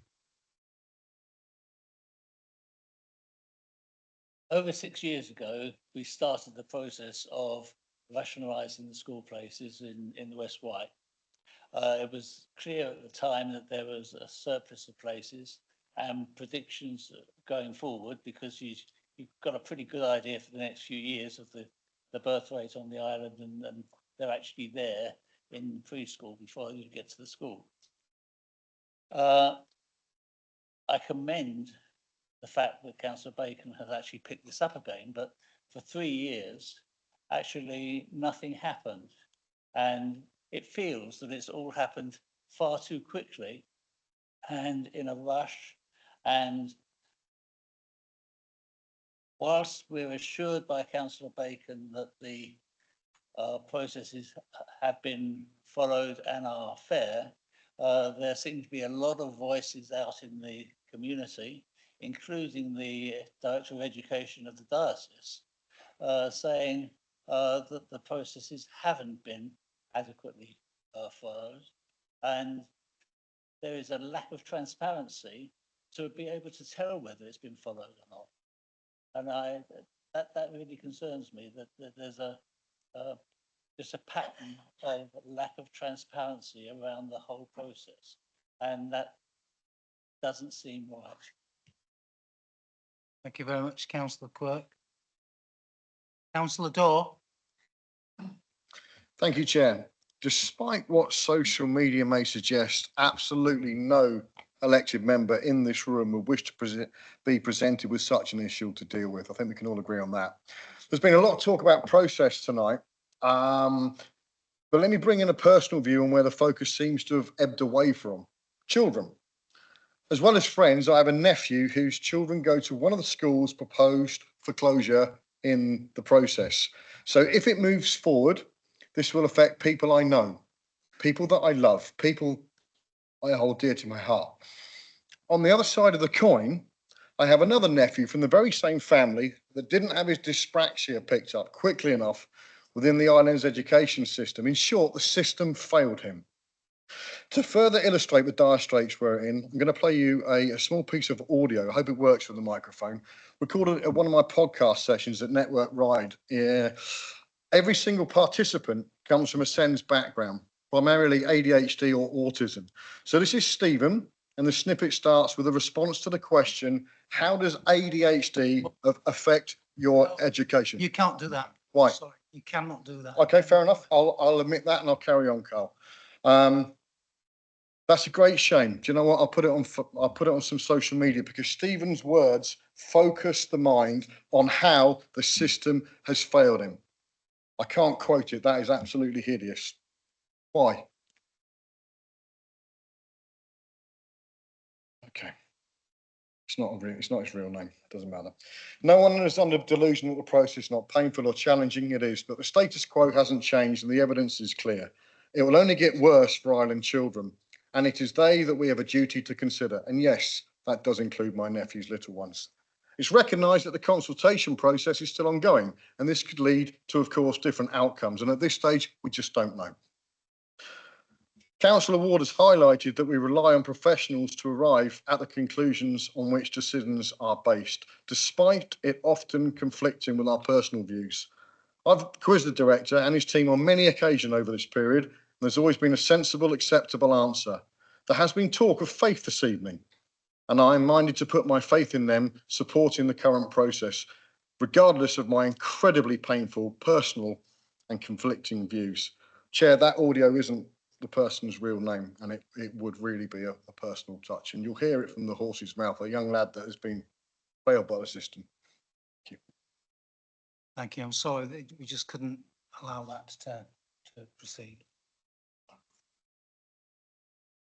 Councillor Spinks, now is your turn to talk. Thank you, Chair. Just waiting for my turn. Oh, sorry. Have I jumped the queue? Councillor Jarman, if you want to speak, we'll put you on the list. No, he started, he may finish. Thank you.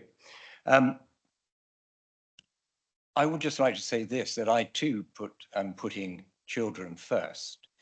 My concern is, and I appreciate that a delay will no doubt create some anxiety amongst children.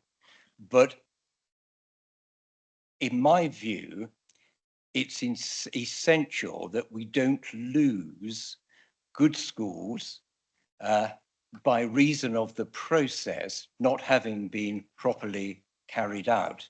And when I say not properly carried out, I don't mean that there's been anything untoward, but it does seem to me that academies could have been brought in to this process much more than they have been. And indeed, in this document that I'm not going to name the academy concerned, but an academy says that they were interested in considering and being considered for closure, but they were not provided with the necessary information that they had requested by the council. So it may well be that we should have considered academies in the round when considering school closures. They have also said in this document that there's been incorrect consideration of the future use of diocese schools after closure. Now that can't be simply ignored, because it affects the way in which the approach is taken. That if a person feels that a school will continue, for example, its SEND provision or become a specialist SEND provision, that colours whether or not one is against or in favour of that school closing. There's been insufficient consideration, in my view, of the amount of support that a school gives to the community, particularly when the school is in a deprived and disadvantaged area. The future capability to accommodate extra demand should also be taken into account, which it doesn't seem to me to have been sufficiently taken into account. An extra demand, for example, if required, as in, facilitating SEND children. So, for example, 52% of Brading School, as I understand it, and about 48% of Oakfield already have a SEND provision. If I may, I'll just finish here, but because I did delay to speak, to give way to Councillor Jarman. Finally, I'm going to ask, please, that I clarify my view of the motion. We can't, as in great respect to Councillor Garrett, we can't just say that we are for or against the process. The way that the motion is worded is an indicative vote on whether it supports or opposes the statutory closure notices for the schools. Now, I wish to... I've got that. Thank you very much. I'm sorry, but... It's very frustrating when I could have finished it in the time that it's taken you to tell me to be quiet. It is an important issue. Sorry. I do hope that it's clarified properly, because I don't think it is at the moment. Thank you.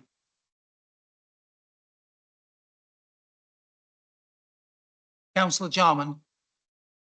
It would indeed assist the clarity of the motion if the phrase from the word therefore to the end of Wroxall Primary were deleted. We would then understand clearly what we are actually voting on, i.e. the process. Unfortunately, we have two items on here, and notwithstanding the advice we've got so far, I am very unclear because we have two very distinct components to the motion. We either vote on the whole issue, which is a view on the process itself and the statutory closure, or we object to both. And I'm lost a little bit now. I had thought the earlier clarification would assist, but it does not. Anyway, returning to my own comment, there is a principle here we have of informed decision making, and I would invite a comment from Mr. Fernandez regarding the fact that many in this room have not been able to see the individual reports on the schools. We are therefore substantially uninformed on many of the aspects that were considered in putting them onto this list or not. And being that so many of the people in this hall are substantially uninformed, is it correct that those people who are in that case, should not be included further in the voting of this meeting? So I'm challenging the principle here of informed decision making and whether we are so informed. Thank you for that.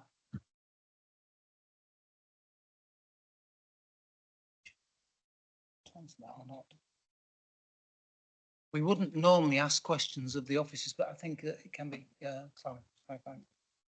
Thank you, Chairman. In terms of the information available to full council, I think the distinction here is that, and I don't know, respect fully council's views and right to debate these issues, but I think ultimately the decision maker is cabinet, and all that full council is doing is passing a view to the cabinet. Now, I think it on the basis of a need to know. I think cabinet, I think full council have got enough to be able to debate the issue. But I'm not aware that there's been a particular prevention of full council accessing information. It's just you've had the information you need to feed into the process. Cabinet are the ones who will have the full information because they're making the legal decision. That's why. Thank you for that. I am watching time very closely now. Councillor Brodie is next on the list to be. Thank you, Chair. I don't think there's any doubt that place planning, service places need to be dealt with.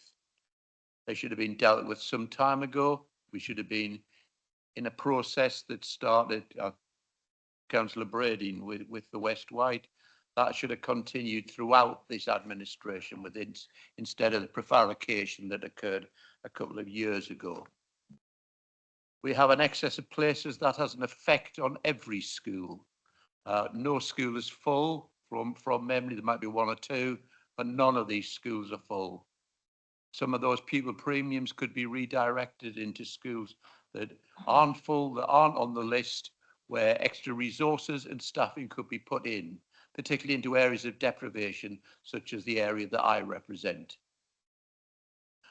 I'm one of 8, I've counted 8 councillors in this room who was here in 2011 when decisions were taken to close middle schools, to move away. And you know what the reason was? Improved standards. To improve standards 14 years ago. 2 years after that, Ofsted came in and put this local authority into special measures. And Hampshire were forced upon us. It wasn't a choice. They were forced upon us.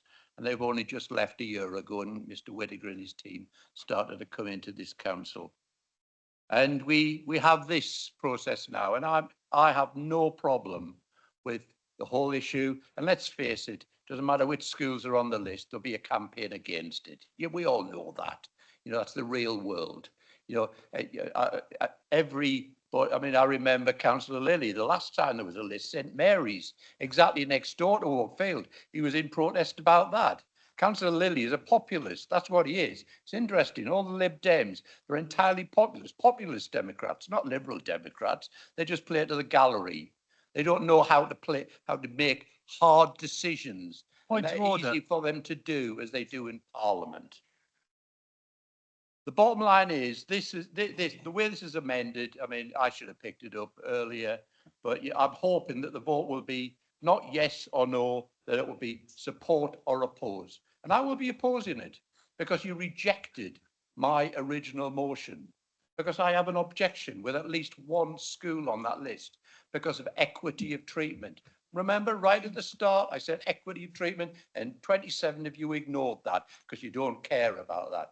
But I will oppose this, and I don't want to because of that decision. And I've got a bit of a feeling that this is going to go through. I do. I've got a bit of a feeling that that this will eventually will get down to probably Councillor Lilly's position, which I think is ridiculous. But you know, that we'll get. But we have to deal with this. We really do. And sadly, it's left in the hands of cabinet members. In the future, after May, it will be dealt with by full council. I'm going to oppose it. I'm sorry to have to do that, Councillor Bacon, but I don't think I've got any choice because of earlier decisions. Thank you very much. Thank you very much, Councillor. Councillor Adams.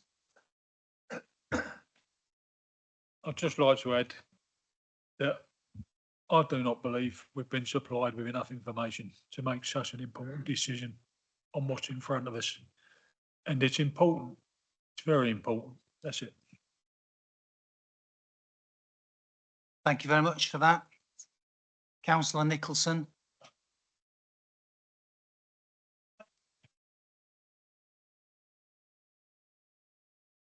Right. I'm really confused as to what I'm going to be asked to be voting on, whether I've got confidence in the process, whether I agree in principle that schools need to be closed, or whether the selection before us is fairly made and the right selection. So which of the three am I being asked to vote on? Thank you very much for that. Do we have anybody else wishing to speak? Point of order, is there not going to be an answer to Councillor Nicholson's question? It's a debate. It's not a question and answer session. There'll be opportunity shortly when I have to Councillor say, Brady comes a up. number of people have, a point of order, please. Please. No. A number of councillors have expressed we cannot continue with a proper debate until that confusion is eradicated. We have discussed this several times over and been given some responses from officers. Councillor Drew. Thank you, Chair. I'll be brief. I appreciate the time constraints. I think I just wanted to mention one thing, which is the judicial review points. I think some of the points that Councillor Garrett and myself made in terms of the quantitative data and the way in which that's fed into the process, the equality assessment, I do think it founds an arguable point of judicial review. I'm not particularly in favour of judicial reviews. I'm quite keen for nixing them to a certain extent, particularly given that planning is defending one which has cost circa £1 million, I understand. And I think that needs to be something that we should consider, that I think here there is that possibility. That would be £1 million, which would be a total waste of taxpayers' money. And at the end of that process, it would simply be remitted back to us to make that decision again. And I think that's something we could potentially avoid. And I think it's something worth considering. Thank you. Thank you very much for that. We have Councillor Ward. Thank you, Chairman. I think everybody in this chamber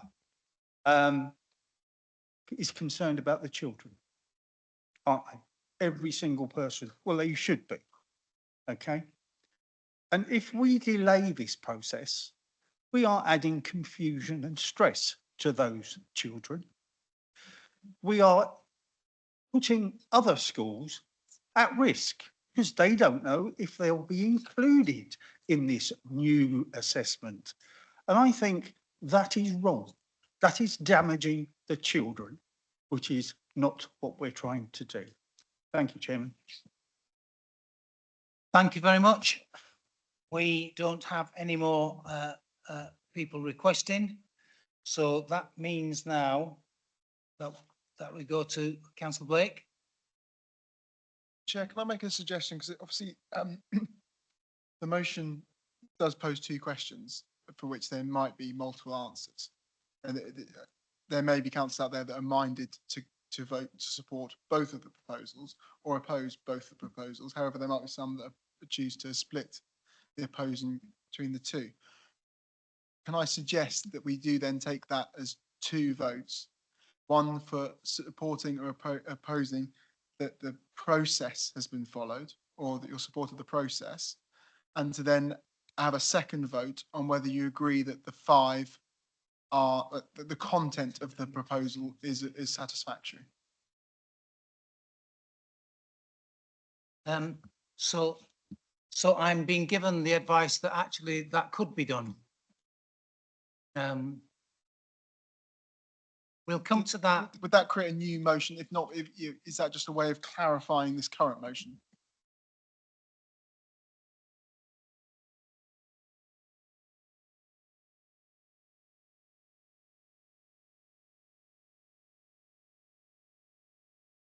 So I need to ask the mover if you would accept that as an alteration. Chairman, yeah, my motion wasn't designed to confuse. It was designed to clarify that we were voting on, has the process been followed? And I expected more detailed questions on the process that was being followed this evening. So I'm quite happy that if council wishes, we can have one vote on has the process been followed regarding addressing this issue, and a second vote on do we support, the closure of those 5 schools. If that's what the council wishes to do, I'm quite happy to accept the idea of 2 votes. Yes, that would satisfy Councillor Brodie's comments as well, hopefully. So, yeah. So in that case, does the council agree to that? It would need seconding. Thank you. But I need you to clearly show, because I can't see people showing whether they want to do that or not. Okay. Simon, would you count, please? Please show clearly with your hands. Yeah.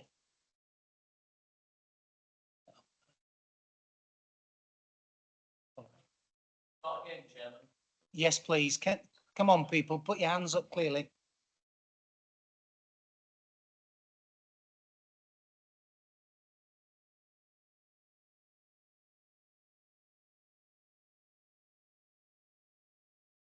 15, 16, 17, 18, 19, 20, 21, 22, 23, 24, 25, 26, 27, 28, 29, Chairman. Thank. So states in the, just worried about people falling over. Are there anybody against that? None, Chair. Yeah. Abstentions? None, Chairman. Okay, thank you.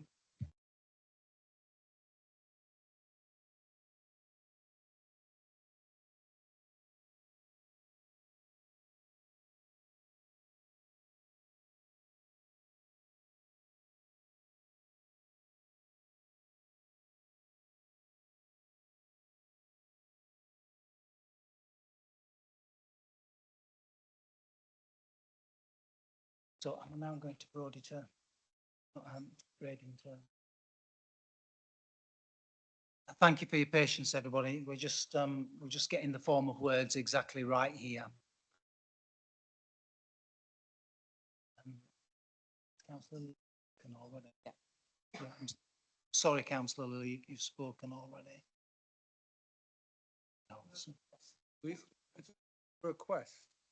Yeah. Okay, go on, request. Request is we have a name vote on both. Yes.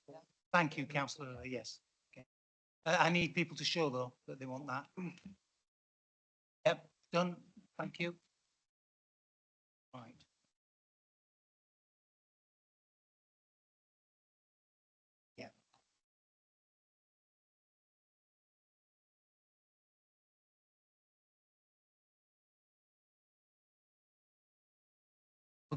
Okay, so we're going to move to the vote then. Okay, so we've got two votes, just to be clear. The first is an indicative vote on the process followed, those for and those against. Is that clear so that everybody's on the same page? Okay, thank you very much. And it is a named vote. And so, Frank, yeah, if you'd like to put your speaker. Sorry, Councillor Quirk, is it a? It's a vote about the process, but it's Yes. about us supporting the process. Yes. As used, or the process. Yes. As administered. Yes. Because there's a difference. No. So we're voting for the process that's being used, whether if you agree or not with it, okay? Okay, are we all okay? Does anybody want to swap jobs? Okay, shall I start, Chair? Okay, so over to you, Francis. Thank you, Chairman. Councillor Andre, for or against? For. Councillor Bacon? For. Councillor Daw? Councillor Downer? Against. Councillor Fuller? For. Councillor Jones Evans? For. Councillor Lever? Councillor Lever? Sorry. For or against? Process? Against. Against, was that? Yep. Councillor Lucioni? For. Councillor PC Wilcox? Councillor Stevens? Yes, can you use your microphones, please, because people at home can't hear. Councillor Stevens? Thank you. For. Councillor Garrett? Against. Councillor Lilly? Against. Councillor Sarah Redrup? Against. Councillor Stewart? Against. Councillor Adams? Councillor Beston? For. Councillor Blake? For. Councillor Brading? For. Against. Against. Councillor Oliver? Against. Councillor Price? Gone. Is gone. Councillor Quirk? Councillor Redrup? Okay. Councillor Ward? For. Councillor Brodie? For. Councillor Jarman? Against. Councillor Medland? Okay, it's gone. Councillor Spink? Against. Councillor Jordan? For. Councillor Churchman? For. Councillor Love?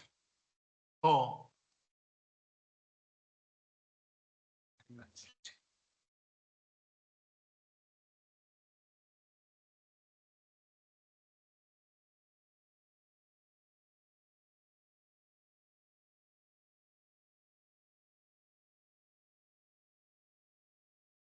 Thirteen and 16, 16 and 13.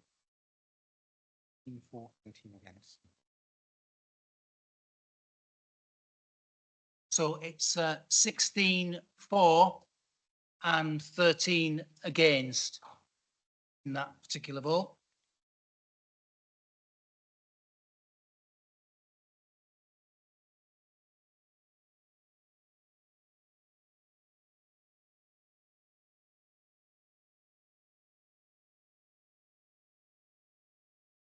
Okay, so I have a form of words here. So we're now on the indicative vote. So the indicative means that I ask when you whether you support or oppose the statutory notice.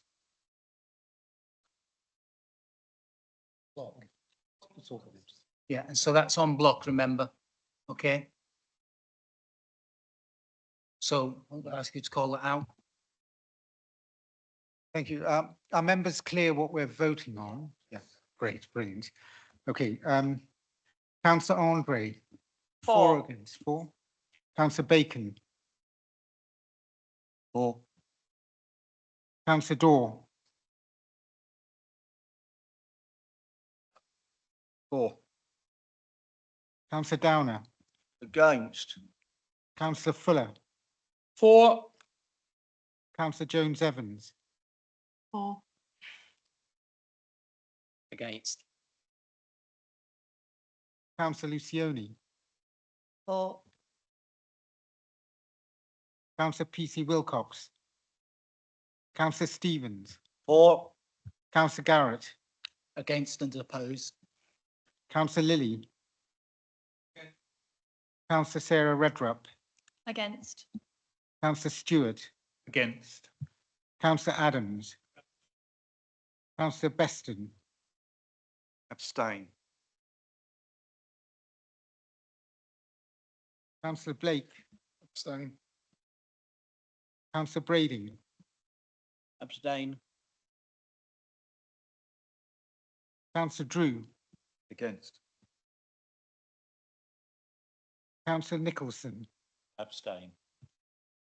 Councillor Oliver, Against. Councillor Price, No. Councillor Quirk, Abstain. Councillor Ward, For. Councillor Brodie, Against. Councillor Jarman, Against. Councillor Spink, Against. Councillor Jordan, For. Councillor Churchman, Abstain. Councillor Love, For.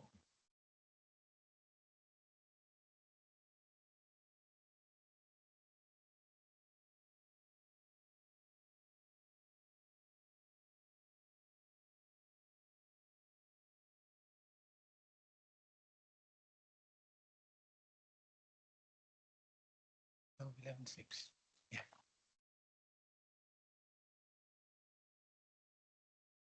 And so the outcome is for 11 against 12.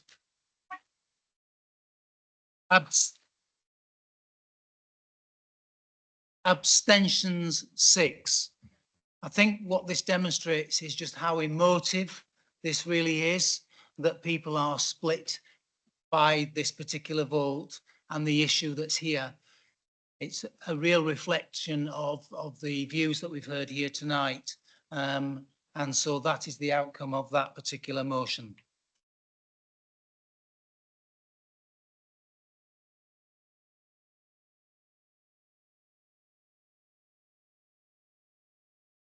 Sorry, just let me find.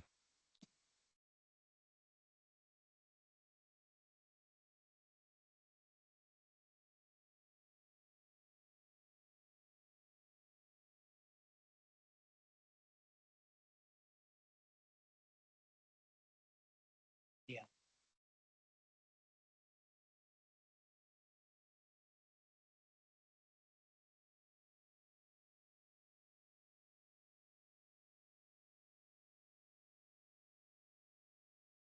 All right. Just getting rid of papers. Okay, so we move on to the next motion, which I invite you to read your motion. My motion is Isle of Wight Council recommends to Cabinet that the current school place plan is withdrawn until new agreed criteria methodology is developed under the new committee system from May 20 to 25. Thank you for that. And we're now going to have some legal advice about this. Yes, thank you. Thank you, Chairman. There is a nuance here in terms of this motion because in the Constitution, there's what's called we colloquially refer to as a 6-month rule. Basically, it's if there is a motion that seeks to rescind a motion of full council within 6 months, then there are certain notice provisions that apply, which require 1/3 of the council to agree to have a motion to rescind a motion that has been before council in the last 6 months. Now, normally this would happen with a gap between the decision and the attempted rescission. But the way it's happened in this meeting is it's in the same meeting. So what's happened is that council has agreed a motion with 2 elements to it. And this motion now is seeking to rescind that. So I think because what the council has said is that they support the process, but they don't support notices. So now this is saying to advising cabinet to stop the whole process. So I think this causes an issue in terms of the rescission. So I think my view, Chairman, is that I don't think this motion can go ahead to debate and discussion before full council in terms of this constitutional rule. So you've heard what the legal advice is. We did have a kind of a discussion about what if perhaps earlier if this event occurred, and therefore we cannot take this motion forward. That is the legal advice. So I'm afraid, councillor, we can't carry that forward. So that now means it's the end of the meeting. It now leads us to the end of the meeting. And I do want to say to people in the gallery, thank you so much. You were wonderful. Despite the clapping, you were wonderful. Thank you. And we have heard you. It has been recorded, and there will be further opportunities for you to make comments as the process moves forward. Thank you very much. And that is the end of the meeting.